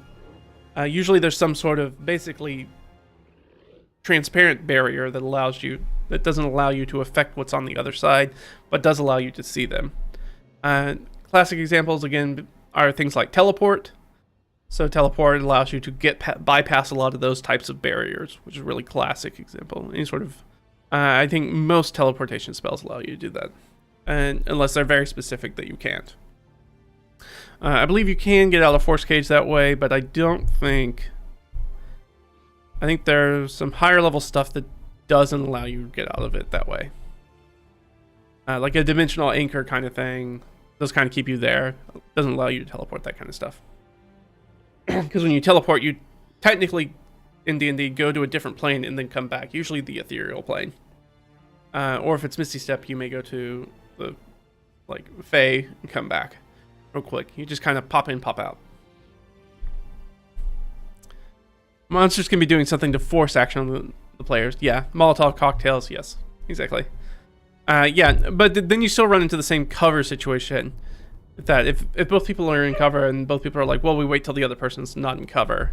But of course, you can get around some of that in area effect. This is also assuming that the player characters were not in cover. They could also be in cover. Because then what you want to avoid is that sort of standoff situation. You're like, okay, if we get into a standoff situation, we just decrease the bonus for everybody, and we just assume that you guys are basically always doing readied actions. Nobody has any reactions, so keep that in mind, because you're using your reactions to attack. And kind of building off of that. So yeah, that's the difference between line of sight and effect. So you can do some really interesting things with fights. Again, if you want to introduce your BBEG and you don't want them to get smoked, this is a nice thing where holograms, astral projection, force walls, wind walls. Wind walls are really loud, so it's hard to hear the monologue. But you could monologue, I guess, across magic mouths, that kind of stuff. Even though that really doesn't fall in here, but magic mouth is another great way to do it. But yeah, so line of sight and line of effect, not always the same thing, but usually are. So anything that allows you to break that up. We talked about that classic Tetris piece. You know what? I have this thing up, so I should actually use the thing that I have up. So here, let me pull it up. Let me switch it over so you guys can see it. Yeah, we're gonna look at my really immaculate, should be in the Louvre mouse art. So I'm gonna take this and move it. Ooh, it just stuck at the top. That's fine. Da-da-da. So we talked about, most combat encounters are kind of like that, right? You can see everything's within it. But the moment you start doing different stuff, like we talked about the Tetris piece, that's slightly different. Where you have somebody who's down here and maybe see all the way up through here, but anybody that's back here, they're not going to be able to see. And vice versa, they can see everybody that's kind of in this area. So doing that just to break up line of sight, now you have a limited area that your ranged characters or your spellcasters can be in and affect very specific people. It also gives you great places for your monsters to hole up in. If your monsters, let's say that this guy down here, we'll do this. Let's say that this is this guy down at the bottom, that's your wizard. And you've got some monsters that are fighting here and they're getting smoked. They got smoked by a fireball, or they want to avoid the fireball situation. They move back up in here. they can't get targeted with that without this happy wizard being like, ooh, I gotta move over here. And now they're here, and now they're, guess what? They're within a move of all the monsters, and all the monsters can whoop, immediately go right for the wizard or cleric or whoever it is. They can use, that's a perfect situation in which you have monsters in which they blow a whole round by all using the disengage action on the fighter or paladin, or one of them just takes the hit because they only get one reaction. If they don't have, sentinel or something like that allows them to have multiple reactions. And then they book it for the wizard. They book it for the guy who, throws fire, because that's kind of more of a threat than the guy with a spear. And so they just book it for the wizard and just start pounding on the wizard. And then the wizard's like, oh, now I've got to like teleport to get away, or expeditious retreat, or not cast spells this turn because now I have to disengage to move away. And if he moves away, but it still only moves away 30, the monsters are just going to chase him. They'll chase him all the way across the battlefield.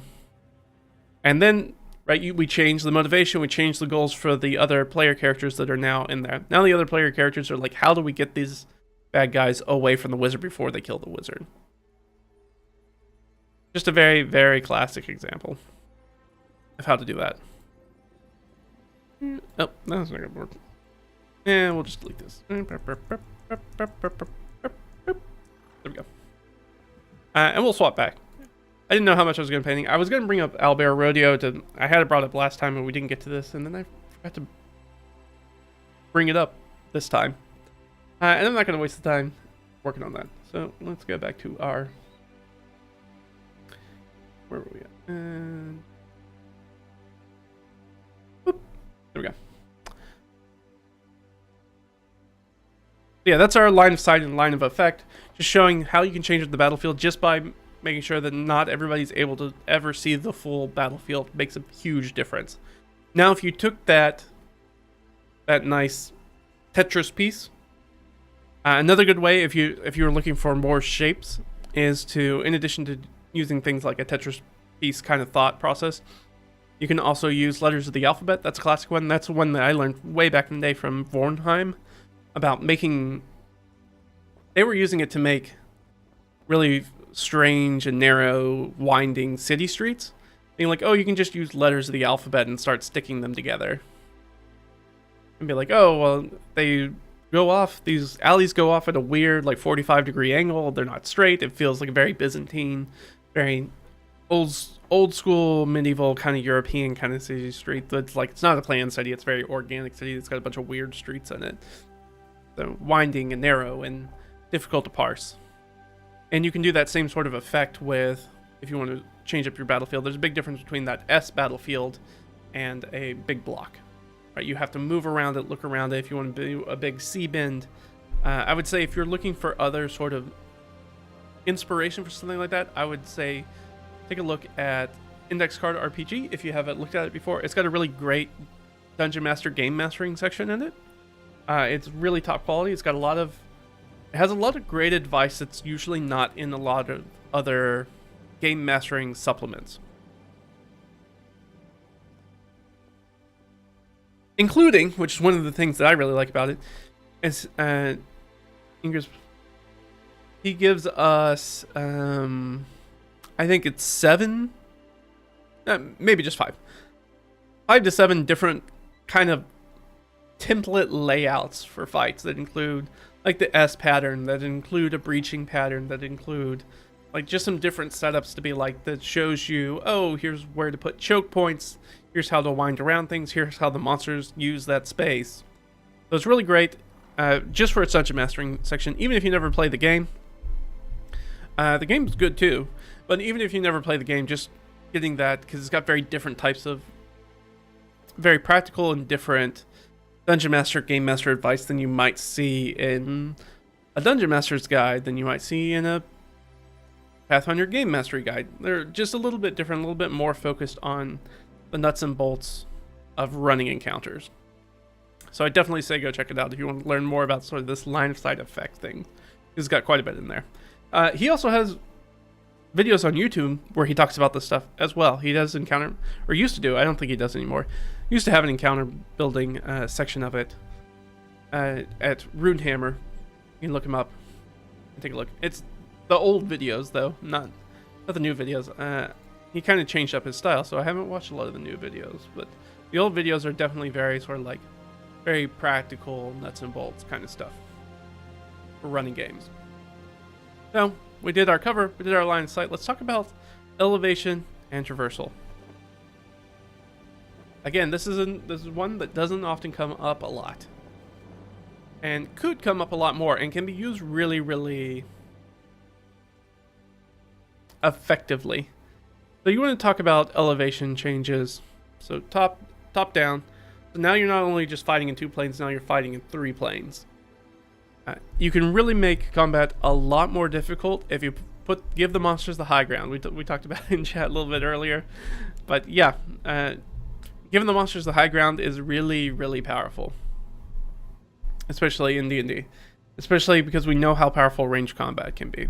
So if you give them the high ground and make it really difficult for the characters to get to them, and usually high ground, depending on how you run it, I usually do this. If they have like literally any sort of thing in front of them, they are gonna get cover that they can shoot through. And it doesn't even have to be like arrow slit, like 3/4 cover. Just be like a low wall is actually just more difficult cover because of the angle that you're dealing with. They're just obscuring more of their body. So giving them that, and it gives them the ability at elevation when they don't have to worry about being swarmed by the player characters, that they can spread out a bunch, which means that they're not as susceptible to area of effect spells. Now, that's that thing we talked about, like if you wanted to pick a spell to highlight in encounter, and you want to highlight something like Fireball, you're like, oh, you have like a watchtower that's got a bunch of goblins nested up in it. You're like, oh yeah, if we had one big AoE spell that we could pop off at the top of that, that would be great. And that's the thing where it's like, oh, the wizard walks in and he's like, oh, this is the place where I use Fireball now. Now, that could just be any room based off of how people run wizards. I saw a room. I think there were enemies in it. My friends were in it too, but mainly there were enemies in it. So I cast Fireball. And I don't care who's in it. I don't care what size the room is. I said I cast Fireball. As long as I'm not in it, it's fine. So, yeah.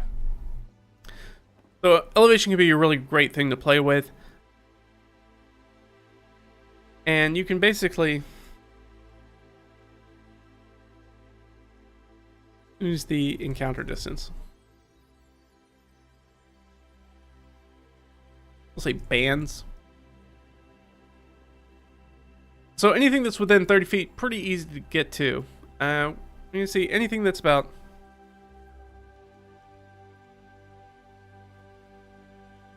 we'll say climbable or jumpable.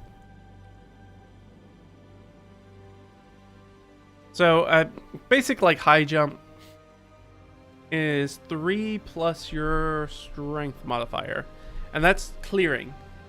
Jumping rules are sometimes a little weird, especially in 5e 2024. So when it's like, oh, you jump 3 plus your strength modifier in feet, it's like that's not the total height, that's just how much you clear off the ground. So if you have an average, let's say 6 foot tall character, they can do a 3 foot vertical leap, which means that their head's basically at 9 feet, which means if they reach their arm up, they can definitely hit 10 feet, which means they can definitely dunk, and they should be playing in the NBA. But more importantly, it means that if you put 10 foot high walls around, they can jump up and grab it. They can't leap onto the elevation. They can't leap, but they can jump and grab, which puts them in a very precarious situation sometimes. So do with that what you will. If you want to make it, again, this is where things with the exploration rules get really loosey-goosey in D&D, and you could be like, I'm going to make it difficult to climb up there. So it's going to take an action to climb. Do you want to use your action to climb the rest of the way up? Now, if they did an action to dash and then jump, they probably don't have any movement to get there. So it depends on the size, again, the size and shape of your battlefield. You're like, oh, that's really difficult. But a 10 foot high wall is actually not that difficult for them to get up to. So you can go pretty tall. Now, once you start getting into, you get 120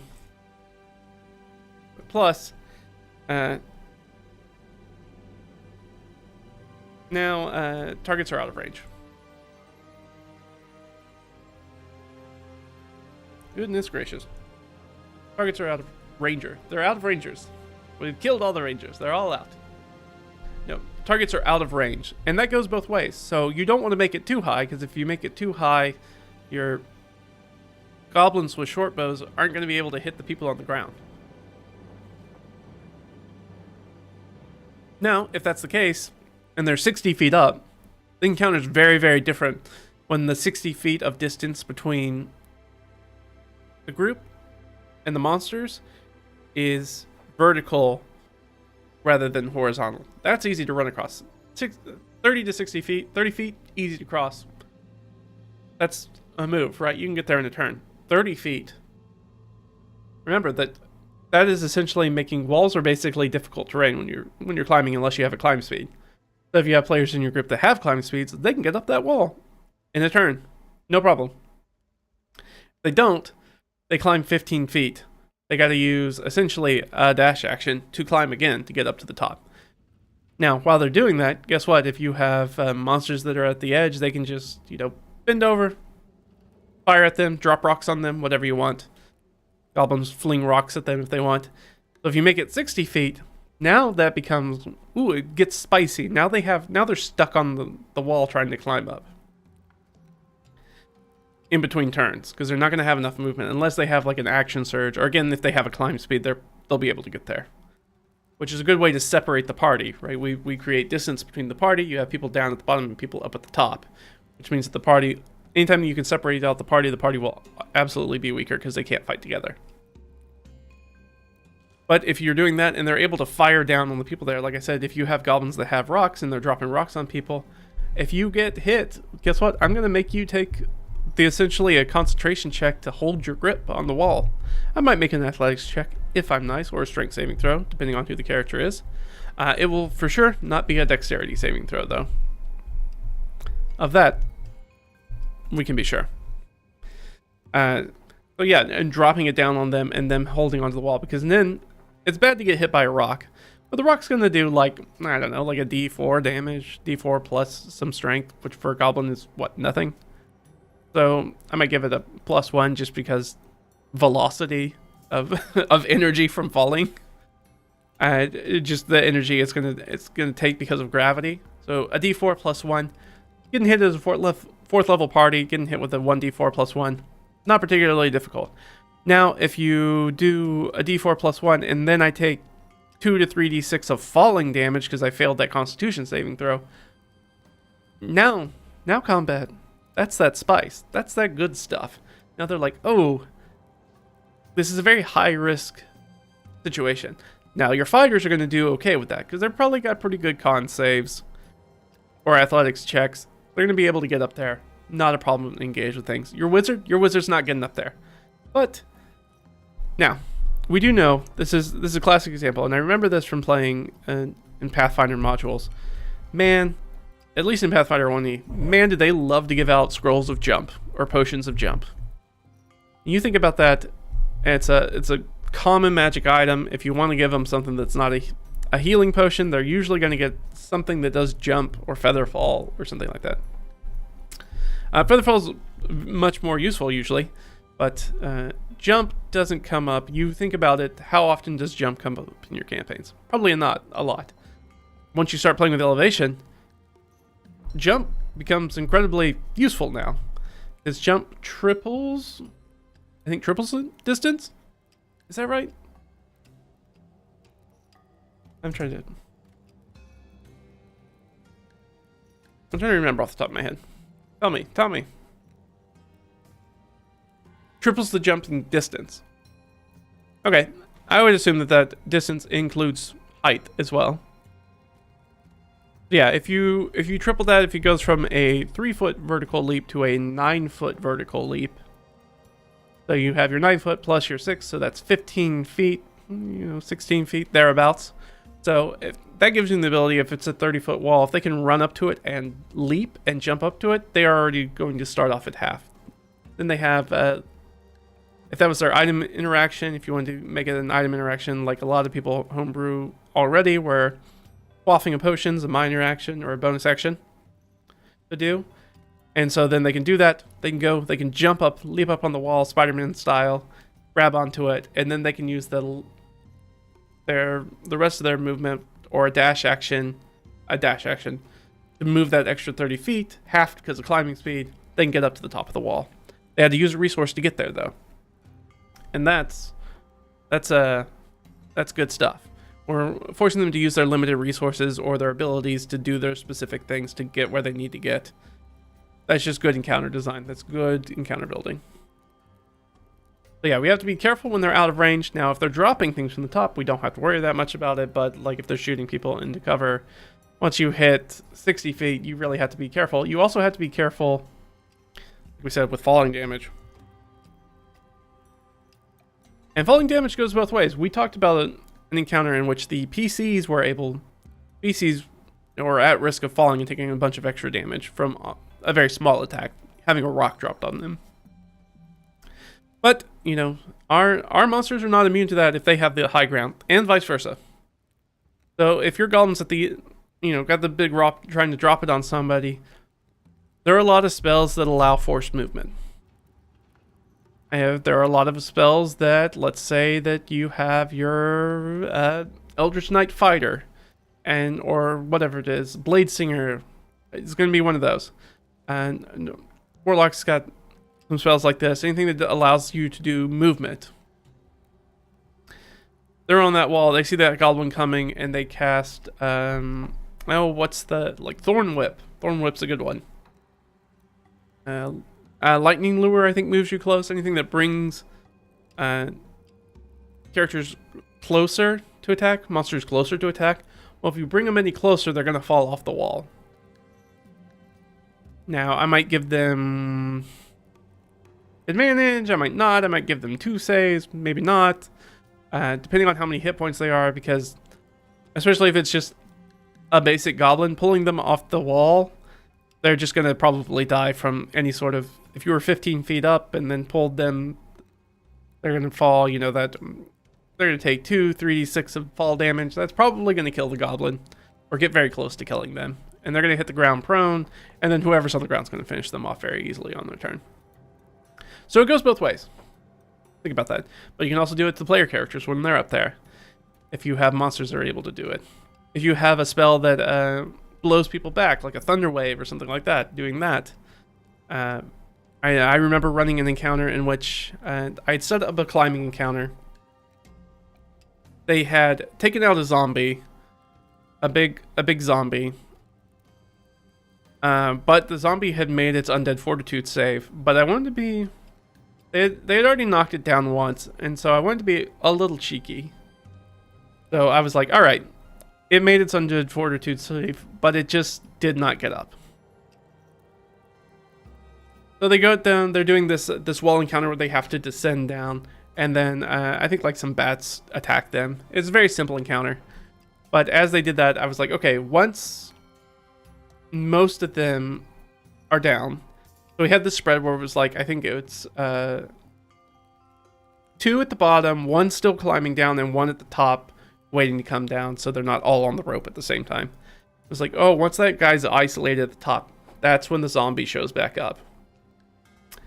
And they fight with the zombie, and they're like, great, classic PC move, trying to be clever, and in a good way. Being like, okay, I slip around the zombie, and it was a big zombie. It's like an ogre zombie or something like that. It's large size. And I try to give it a shove attack and push it off. And I'm like, oh yeah, absolutely, you do that. Rolled well, push the zombie off the wall. Now the problem is there are 3 of their compatriots now underneath the falling zombie. And it was like they all have to do dex saves to get out of the way. And the ogre zombie falls. It was like 30 feet, maybe even further than that, 30 or 40 feet down to the ground. Immediately, I just have it splat on the ground, and they're all just covered in undead viscera. This thing just sort of explodes in front of them. And they just kind of get that reaction shot. It's just like, Just getting smacked in the face with a whole bunch of blood and guts. Decaying blood and guts. And I'm like, yep, that's real gross. But you killed him. You killed him. You got him dead. That's what's in count. That's what counts. And they took some damage too. I made them do for half save, but they did take some damage. Just not done. But it was a memorable. I mean, I don't even remember how many years ago that happened, but it sticks out in my mind as being a memorable encounter. In which falling damage and traversal was a very big part of it, especially with climbing. And then our final thing that we want to talk about is light and obscurement. So what are the rules for light and obscurement? Number one, are you using light in your campaign? For a lot of people, the answer is no. A lot of people do not know the rules around light, or assume, and that's not, I'm going to be very clear. In 5e 2024, if that's the only edition of the game you've played, it is not your fault for assuming that dark vision allows you to see in the dark. It is a bad name. Because dark vision does not allow you to see in total darkness. This is the thing where older editions used to have another light condition called low light vision, which is really what 5e 2024 dark vision is. It just allows you to see in dim light as if it was bright light, and then further beyond that. So if you have your, we'll say lantern, which I think sheds 30 feet of bright light, and then another, either 30 or 60, I can't remember. I'm just going to look it up. Hooded lantern. Am I right? Yes. Hooded lantern, bright light, and 30-foot radius, and then another dim light for an additional 30 feet. So if you are a human character, you can only see really well in that 30 feet around the lantern. That already, if you make a larger battlefield than 30 feet, people who have normal vision are at a disadvantage, because then you're into obscurement. And that's how this goes. So light. We're going to go ahead and start running in here. So we have bright, dim, darkness. And then we have magical darkness. So that's our conditions for light.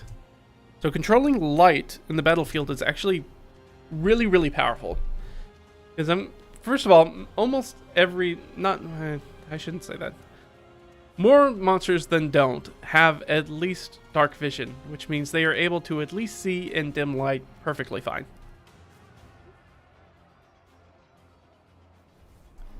And they're able to see in some limited darkness as long as there is light present.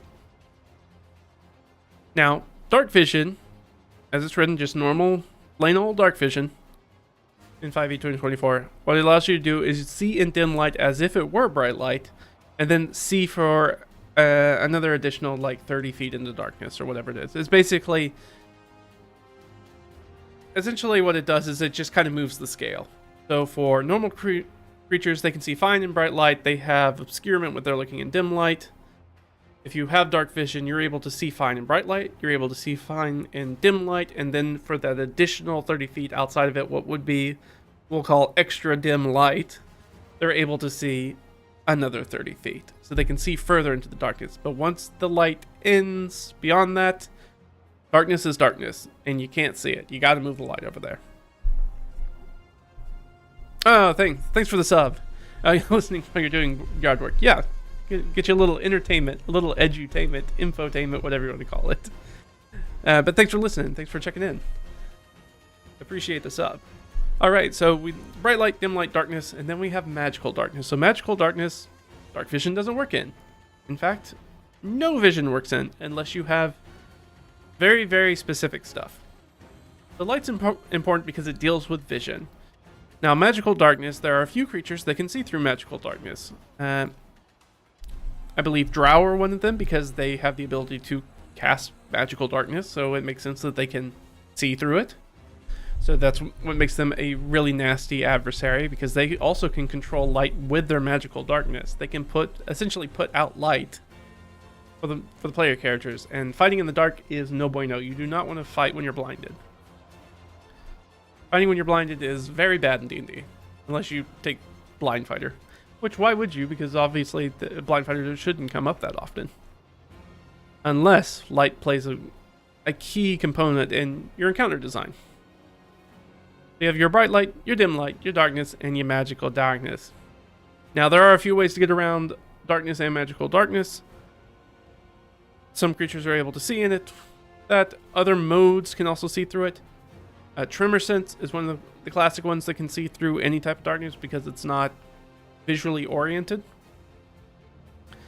Line Sight is the other clear one that allows you to see through darkness and magical darkness, which is, I don't know how you want to classify Blind Sight. I usually think of it kind of like an echolocation, kind of like a sonar thing.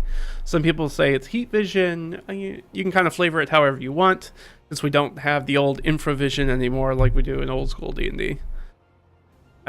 So that's that.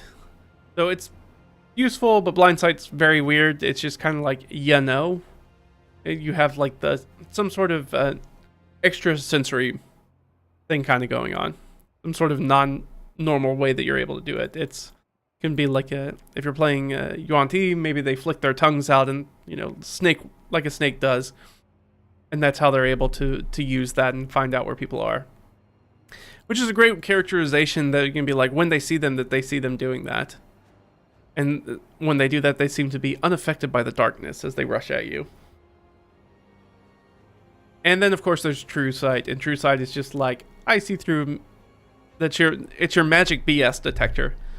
Not as many things have... Only really powerful, very specific things tend to have True Sight.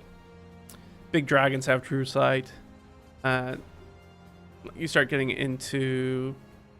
Things that are extraplanar beings tend to have True Sight, where they can see through things. Celestials, you'll have fiends that are able to do it. Those sorts of things where they can look through, they can see through illusions, they can do all that stuff. This is one thing that we didn't bring up earlier, but I'll do that when we'll talk about it here in a minute. We'll talk about it under Obscurement.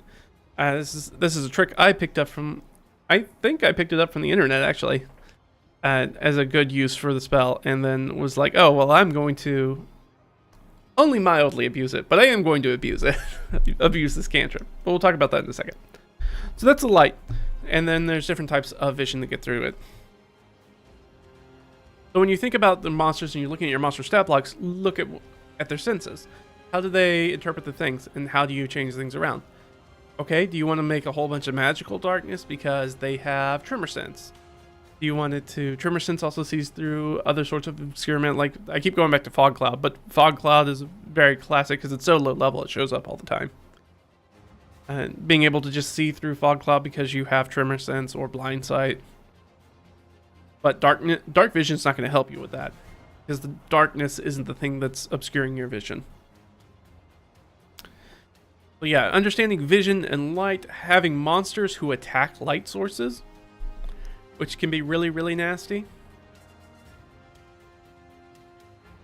So yeah, well, monsters that attack light sources, and I'm actually going to add those down here because I forgot to add that one in. Oh no, I guess I'll put it down here. I know, don't look ahead. I know you're looking at it. Stop looking at it.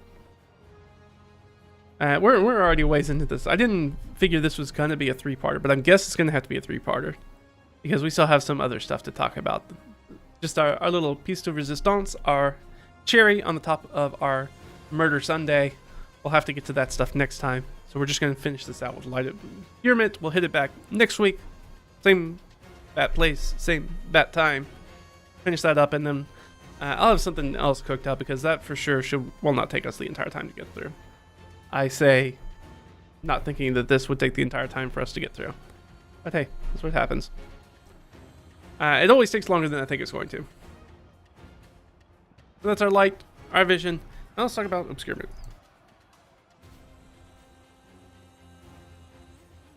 There are two types of obscurement. There's light and there's heavy.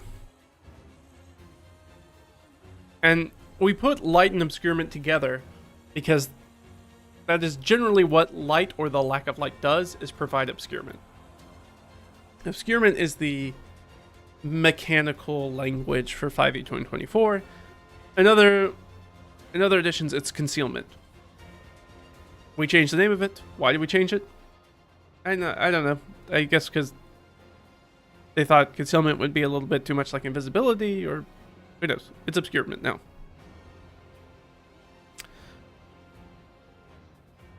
So, light obscurement's the one you'll come across most commonly. That's a great way to add things. Light obscurement gives you disadvantage on sight-based perception checks. That's all it does, for the most part.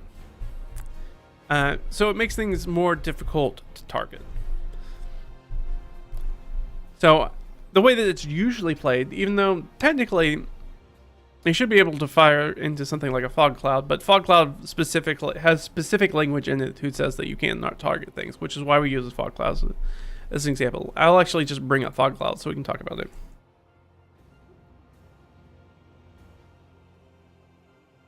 Because by the rules, light obscurement doesn't actually make things more difficult to hit, even though I think that that's kind of silly. I'm like, what's the point of it other than it just stops you from making perception checks?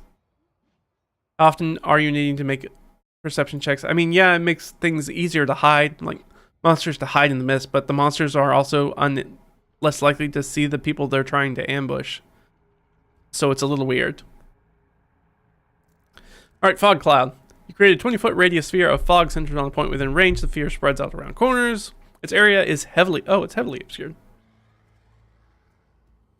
There are a few that let you do light obscurement, but light obscurement doesn't come up a lot. You might think, if we were going to play this, maybe we're doing it raw with light obscurement. If we want to focus on that sight-based perception at disadvantage, you look at that and you go, okay, what is a situation I would create where you would need to make perception checks where perception's at a disadvantage? Invisibility is a good one.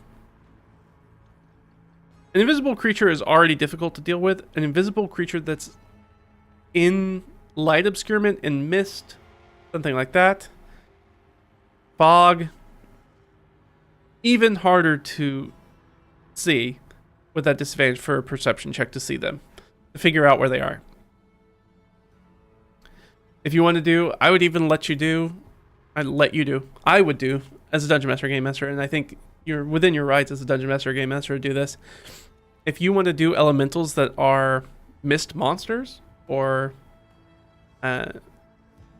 those kinds of creatures that can turn into mist, very classic vampire stuff, right? That can attack as mist.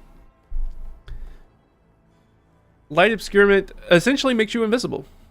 Because how do you discern one type of mist from another type of mist? Very, very difficult to do. I'd be like, oh yeah, you definitely have sight-based perception checks to disadvantage to see the mist. And then because it's a mist, you already have like the resistance to bludgeoning, slashing, and piercing because they're a mist. So they're hard to, cut through with a sword. Not gonna do a ton of damage to mist. So that already would make a very difficult encounter. You throw a few of those monsters in there, these mist creatures, you can reform, you can like reflavor something like a shadows or shades, classic undead like that. Incorporeal undead you can restructure as mist monsters and do that. Reskin them. Lots of good stuff there. And then you have heavy obscurement, which is the blinded condition. That's what it does. Let's see, let's missed opportunity. This does not link heavily obscured as to what heavily obscured does. I don't know why I'm looking it up. I have it in another tab. I can just look up what blinded does. So, when you're blinded, you auto-fail sight-based checks. Attacks are at disadvantage, and attackers have an advantage against you. So, if you wanted to put creatures that have tremor sense, again, doesn't usually come up. You want to throw them in some sort of like fog cloud, a heavy obscurement, it's dark shadows, deep night on a new moon. Can't see anything. You have the monsters attack their light sources and take their light sources away, so they have disadvantage on all their sight-based checks to find them, and they have disadvantage on attacking the darkness that wells up around them and strikes at them. You can turn D&D into more of a horror show pretty quickly if you take away the torches. You take away the light, things get real scary real quick. So being able to do that, very fun. I know we talked about it a number of times just because it's the most recent example of me just kind of kicking in the player's teeth. Was the Dark Mantle fight that I did. Dark Mantles drop from the ceiling. They cast darkness. That's one of the creatures they do. They're able to see in magical darkness because they cast darkness. And they drop on the player character. They drop on the cleric who's got the light spell up for everybody. Bye-bye light spell. Now the entire room's dark. And guess what? There are more Dark Mantles in here. Guess what again? They don't have to use their darkness while it's dark. They already get everything from the blinded condition. They already get that bonus. They can just wrap people up, and then whenever the player characters figure out how to get the light back on, another one of them casts darkness again. Because this encounter had 3 Dark Mantles in it, so only one of them had used their spell. So when the light comes back on, the other 2 cast their darkness. And you're like, well, we didn't really improve the situation, unfortunately. We're still going to have to go into the darkness to fight these creatures. Automatically makes that combat way more difficult. Now, in addition to that, I also had terrain features in there, where there was a place where it was even, I wanted to make something that was in between difficult and impassable terrain. So they had to, I made this sort of like sludge that they could get stuck in, almost like a quicksand kind of thing, where they had to make I believe it's a strength saving throw or an athletics check, one of the two, to actually move through it. And if they made it, they get to move as if it was difficult terrain.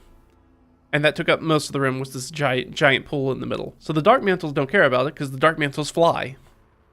Now you start to see the pieces of the encounter building start to synergize and come together.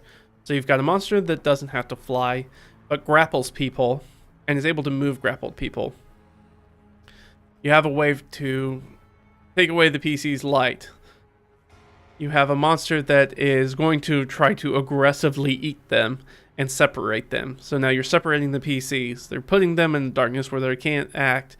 You're putting them in spaces, because the way the Dark Mantles tactics that I took them, I was like, they live in this room. They know how to use this room. There's a specific reason why they're choosing this room to be in.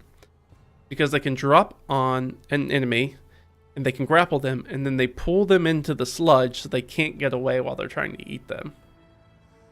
And then if they break the grapple, guess what? They're still in the sludge. They can't really get away from the Dark Mantle. The Dark Mantle still got them in the darkness, still going to come back after them. Grab them again and keep trying to munch on them. There's a reason why they're living in here. It's because it's advantageous for their hunting grounds.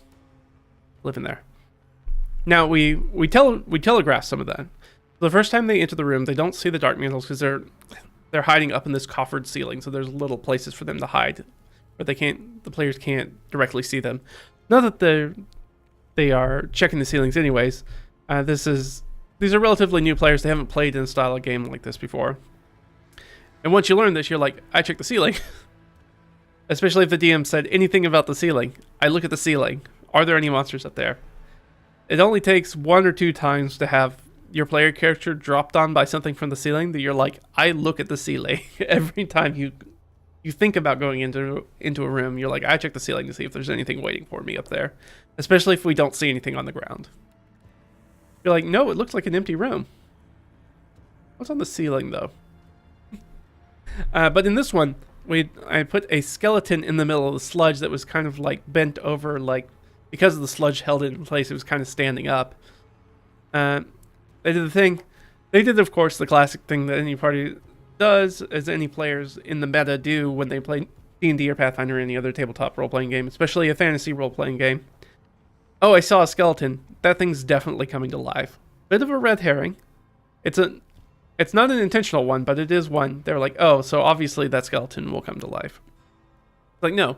But if you investigate the skeleton, you can see that part of its skull has been cracked open, like forcefully, as if by a beak. Unfortunately, they never decided. They were like, well, we thought that thing was going to come to life, so we gave it a wide berth and didn't really investigate it at all. So they were like, just all right, well, we're going to try to make our way across the room. It's like, okay, you try to make your way across the room. At this point, it's like, all right, I need you to make. I can't remember if I gave him a perception check or I just had the thing drop on him. I may have just had the thing drop on him because their passive perception did not meet whatever the Dark Mantle's stealth was. So it dropped on him, and then and everything kind of went to shit for the player characters after that, because they let the monsters get the ambush. We talked about it in our last stream. You have these lurker style monsters that are ambushers. That is how they fight. When they are no longer able to ambush player characters, that's when they should consider not being in the fight anymore. They jump in, they hit hard, and if the things are still standing and trying to fight them and they don't feel like they have the advantage anymore, they just leave. And that happens for one of the Dark Mantles. That leaves, and then they end up, that Dark Mantle tries to drop on them again later in the dungeon in a different area. But this time, they were wise to it and grabbed it and put it on the ground and killed it very quickly. Expediently. Very effectively. And it was a great moment as a DM to be like, the players have learned their lesson. And the players are now using their noodles to win. Which is great for them, too, right? They're like, oh, this was a monster who just really, really kicked our butts last session. We found it this session, and this time we got the one up on them. We kicked their butts. And it feels like they're making progress. They're getting better. They're understanding the game more. It feels like their player characters, even though they're maybe not mechanically leveling up, feel more effective. So it's not always just bad stuff against the players, even though sometimes it's a string of encounters that teaches them something about the game or about the game world. So that's the difference between obscurement, light versus heavy. One gives you the blinded condition, which is very, very bad. One gives you disadvantage on perception checks. The other one is just fail sight-based checks. So what are some other ways we could do this? This is a great way if you want to get some synergy in there. You do it and you mix it with those HOTS, those hazards, obstacles, tricks, and traps, those things that you actually need to see, be able to identify.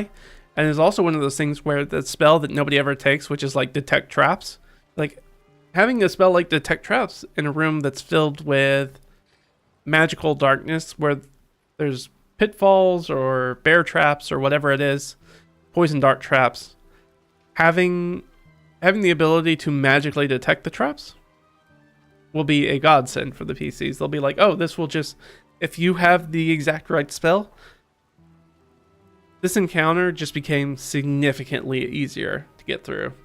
Because you're able to detect those traps and you're able to mark them out and avoid them. But yeah, you mix those with monsters who are able to get around that. If you want to talk about light and obscurement, very, very debilitating for ranged attacks and for spell slingers. When you're like, you cannot see people, you attack at disadvantage, the attackers attack at advantage. Now, as writ, blinded condition does not technically give you any sort of, as it's written, advantage on dexterity saving throws against somebody for that. But I would say, I think in this circumstance, being blinded would be the same. The heavy obscurement blinded would essentially, in my personal opinion, give you the same disadvantage that trying to target creatures behind full cover would. I'd be like, you can't individually target a creature. You can throw AoEs in their general direction, but they're going to get that bonus to dexterity saves.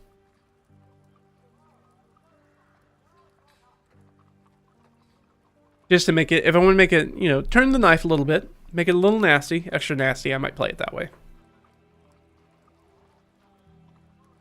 So remember that it is both the strength and the weakness of the 5th edition 2024 rules as based off of particularly 3rd and 4th edition that have a lot more comprehensive rules, a lot more granular rules, is that 5e in 2024 kind of goes back to some earlier editions where there's a lot of gray area where it's for dungeon masters to adjudicate the rules. So we kind of give you some broad stroke rules, and then it's up to the dungeon master to make the calls on the specifics. This would be in a circumstance where I would be like, yeah, obscurement is technically the blinded condition, I mean, how are you going to target something that's in there if you can't see it? Technically, you should have attacks at disadvantage. But I mean, if you're auto-failing sight-based checks, you tell me how a ranged attack is not a sight-based check. Is the only difference the difference between a check and an attack? Because what is an attack but a weapons check? Now you start arguing about a little bit about like the true game design document aspects of D&D. Is like, okay, well, you have saves and checks and attacks. Those are 3 types of rolls, but they're all kind of similar, but kind of not. This is one of the things when they did the 2024 rewrite, and they were like, oh, everything's just a test now. And that makes things a little bit easier. So it would be auto-fail sight-based test, which I would include an attack as a sight-based test for the most part, unless you have very specific things. Most spells and things like that, there's like, obviously you need to see what you're targeting at. So if you auto-fail that, you can't see it, so you can't target it. But again, you're still, if you have a general idea of where they might be, you can lob fireballs and lightning bolts into heavy obscurement while you're blind at all times. Now, me as a DM and me trying to make a more difficult combat, I'd be like, there's a chance you might hit some of your friends in there too, because you can't really see anybody. So it's very much the classic wizard. I didn't ask how big the room was. I didn't ask if my friends were in the line of fire. I said I cast fireball. Okay, sure. And this would be the situation where it's like, if you're gonna huck a fireball in the middle of a fog cloud or whatever it is, the creatures that are also in there are also blinded. So that means that they also can't see them. So I would give them disadvantage on the dexterity saving throw against fireball or lightning bolt too, which includes your friends. So you might end up making your friends crispy. But such is the life of a wizard, or sorcerer, or warlock. Sometimes a cleric, a druid, sometimes a ranger. Basically anybody who can cast spells. Paladins. If you can cast a spell, you can fry your friends, almost assuredly, in some form or fashion. So yeah, I think that's all we're gonna do this time. We've hit where I was trying to get to, and then next time we'll serve up the last little bit, and then we'll move on to something else. Who knows? I might do some more of my Arctic hex mapping. I'm almost done with the Justin Alexander. So you want to be a GM book? Maybe I'll talk a little bit about that. I need to write up some notes on it. It's a pretty nasty tome at like 530 pages, something like that. It's a beefy boy. It's a quick read though. It's got a pretty large font. There's quite a few pictures and illustrations on it, and it's very easy to read. That's what I should say. There's a lot of bullet point lists in it, lots of bullet points. So it's actually it can look a little intimidating looking at the book, but once you start reading it, it actually reads pretty fast. But yeah, hopefully this is helpful for you guys. The last time we talked about the opposition, all the monsters, and how you choose the monsters, and now we're layering on that second layer, which is the battlefield and the environment, and what things look like there, and how you get monsters that are for the right battlefield, and creating the right battlefield for the monsters. One of the things I don't often talk about is the way that I sort of build dungeons or adventures. Is usually I use a node structure, so I create basically a node map of the dungeon rather than a full square by square layout. I'm just like, okay, there is this room and there's a passageway and it leads to this next room, or there's a passageway to the next room, or then there's a T intersection that goes to these 2 places, and they're just circles, and I just write in the name of the room, and that's fine. And then I figure out what encounters are going to be in what rooms and what I want for those environments, and then I'll swing back and be like, okay, here's the size of the room and the shape of the room, here's what's in it, here's the difficult stuff that's in it, here are the monsters. And sometimes I'll drop in, like I did with that Dark Mantle encounter, and be like, here's their basic tactics for the monsters in the room. If they're in a room that makes sense for them to be in. Sometimes, and this doesn't apply to all rooms, sometimes a room's just a room. Sometimes they're just in the kitchen. and sometimes it's all right. There's like a big table and butcher's block in there. There's a big kettle of stew that's boiling, and none of this stuff is particularly advantageous to either side. But you know, if the players want to go over and kick the massive boiling cauldron of goblin stew all over one of the goblins that's next to it, yeah, absolutely, give me that check. You kick it over there, this guy's going to take a fistful of d6 of damage as you boil him alive, essentially. And doing that kind of fun stuff. And maybe that spreads out on the floor, and it's great. I'm going to take my little pin here, I'm going to mark out this area and be like, okay, everybody who moves in here, this floor is now slick. If you move through this spot, if you're not treating it at disadvantage, or maybe if you're just moving through it at all, you got to make a dexterity saving throw, like a grease spell. If not, you're going to fall on your butt. So just doing that, allowing the environment to affect things and change when the players interact with it or the monsters interact with it, because the monster might go, I'm going to kick over this cauldron on the wizard, and they're going to try to boil the wizard alive. I keep picking on the wizard. We'll say the cleric. I'm going to kick this over on the cleric. No, we'll say the rogue. The rogue needs more picking on. It's just they're usually hiding, that's why I don't see them. So if that's the case, you know, we'll kick over this big stew pot on the rogue and try to boil them alive, and they can go slipping and sliding around, which is a good target for it because they're likely to have pretty good acrobatics and or dex saves. And depending on what level they are, they might have evasion already, which means they might just not take any damage if they save, which is good too, which is a good character to target for that. Then they feel powerful, like they use their specific thing because they got targeted with the thing that lets them use their ability. Or play to their strengths and their weaknesses in generally balanced fashion. And that's how we do that. But hopefully you guys enjoyed this. That's it for this one. Thanks for hanging out with me. This is always fun. Glad to get you guys in the chat, having questions, swapping the old war stories, D&D war stories. And we'll pick this up next time. We'll finish this out with non-HP combat dangers. So we talked about the bad guys. We talked about the battlefield. Now we're going to talk about doing stuff that's not hit point damage. The last little bit. Everything up to now kind of assumes that we're going to be doing hit point damage to them for the most part. And in the little amuse-bouche of what's about to come, we've got that blinded condition showing up in obscurement and cover. And next time we'll talk about all the nasty stuff we can do that's not taking away player character hit points. And really hit them below the belt. But that's it. Thanks for hanging out with me, guys. I'll see you next time. All right? Bye-bye.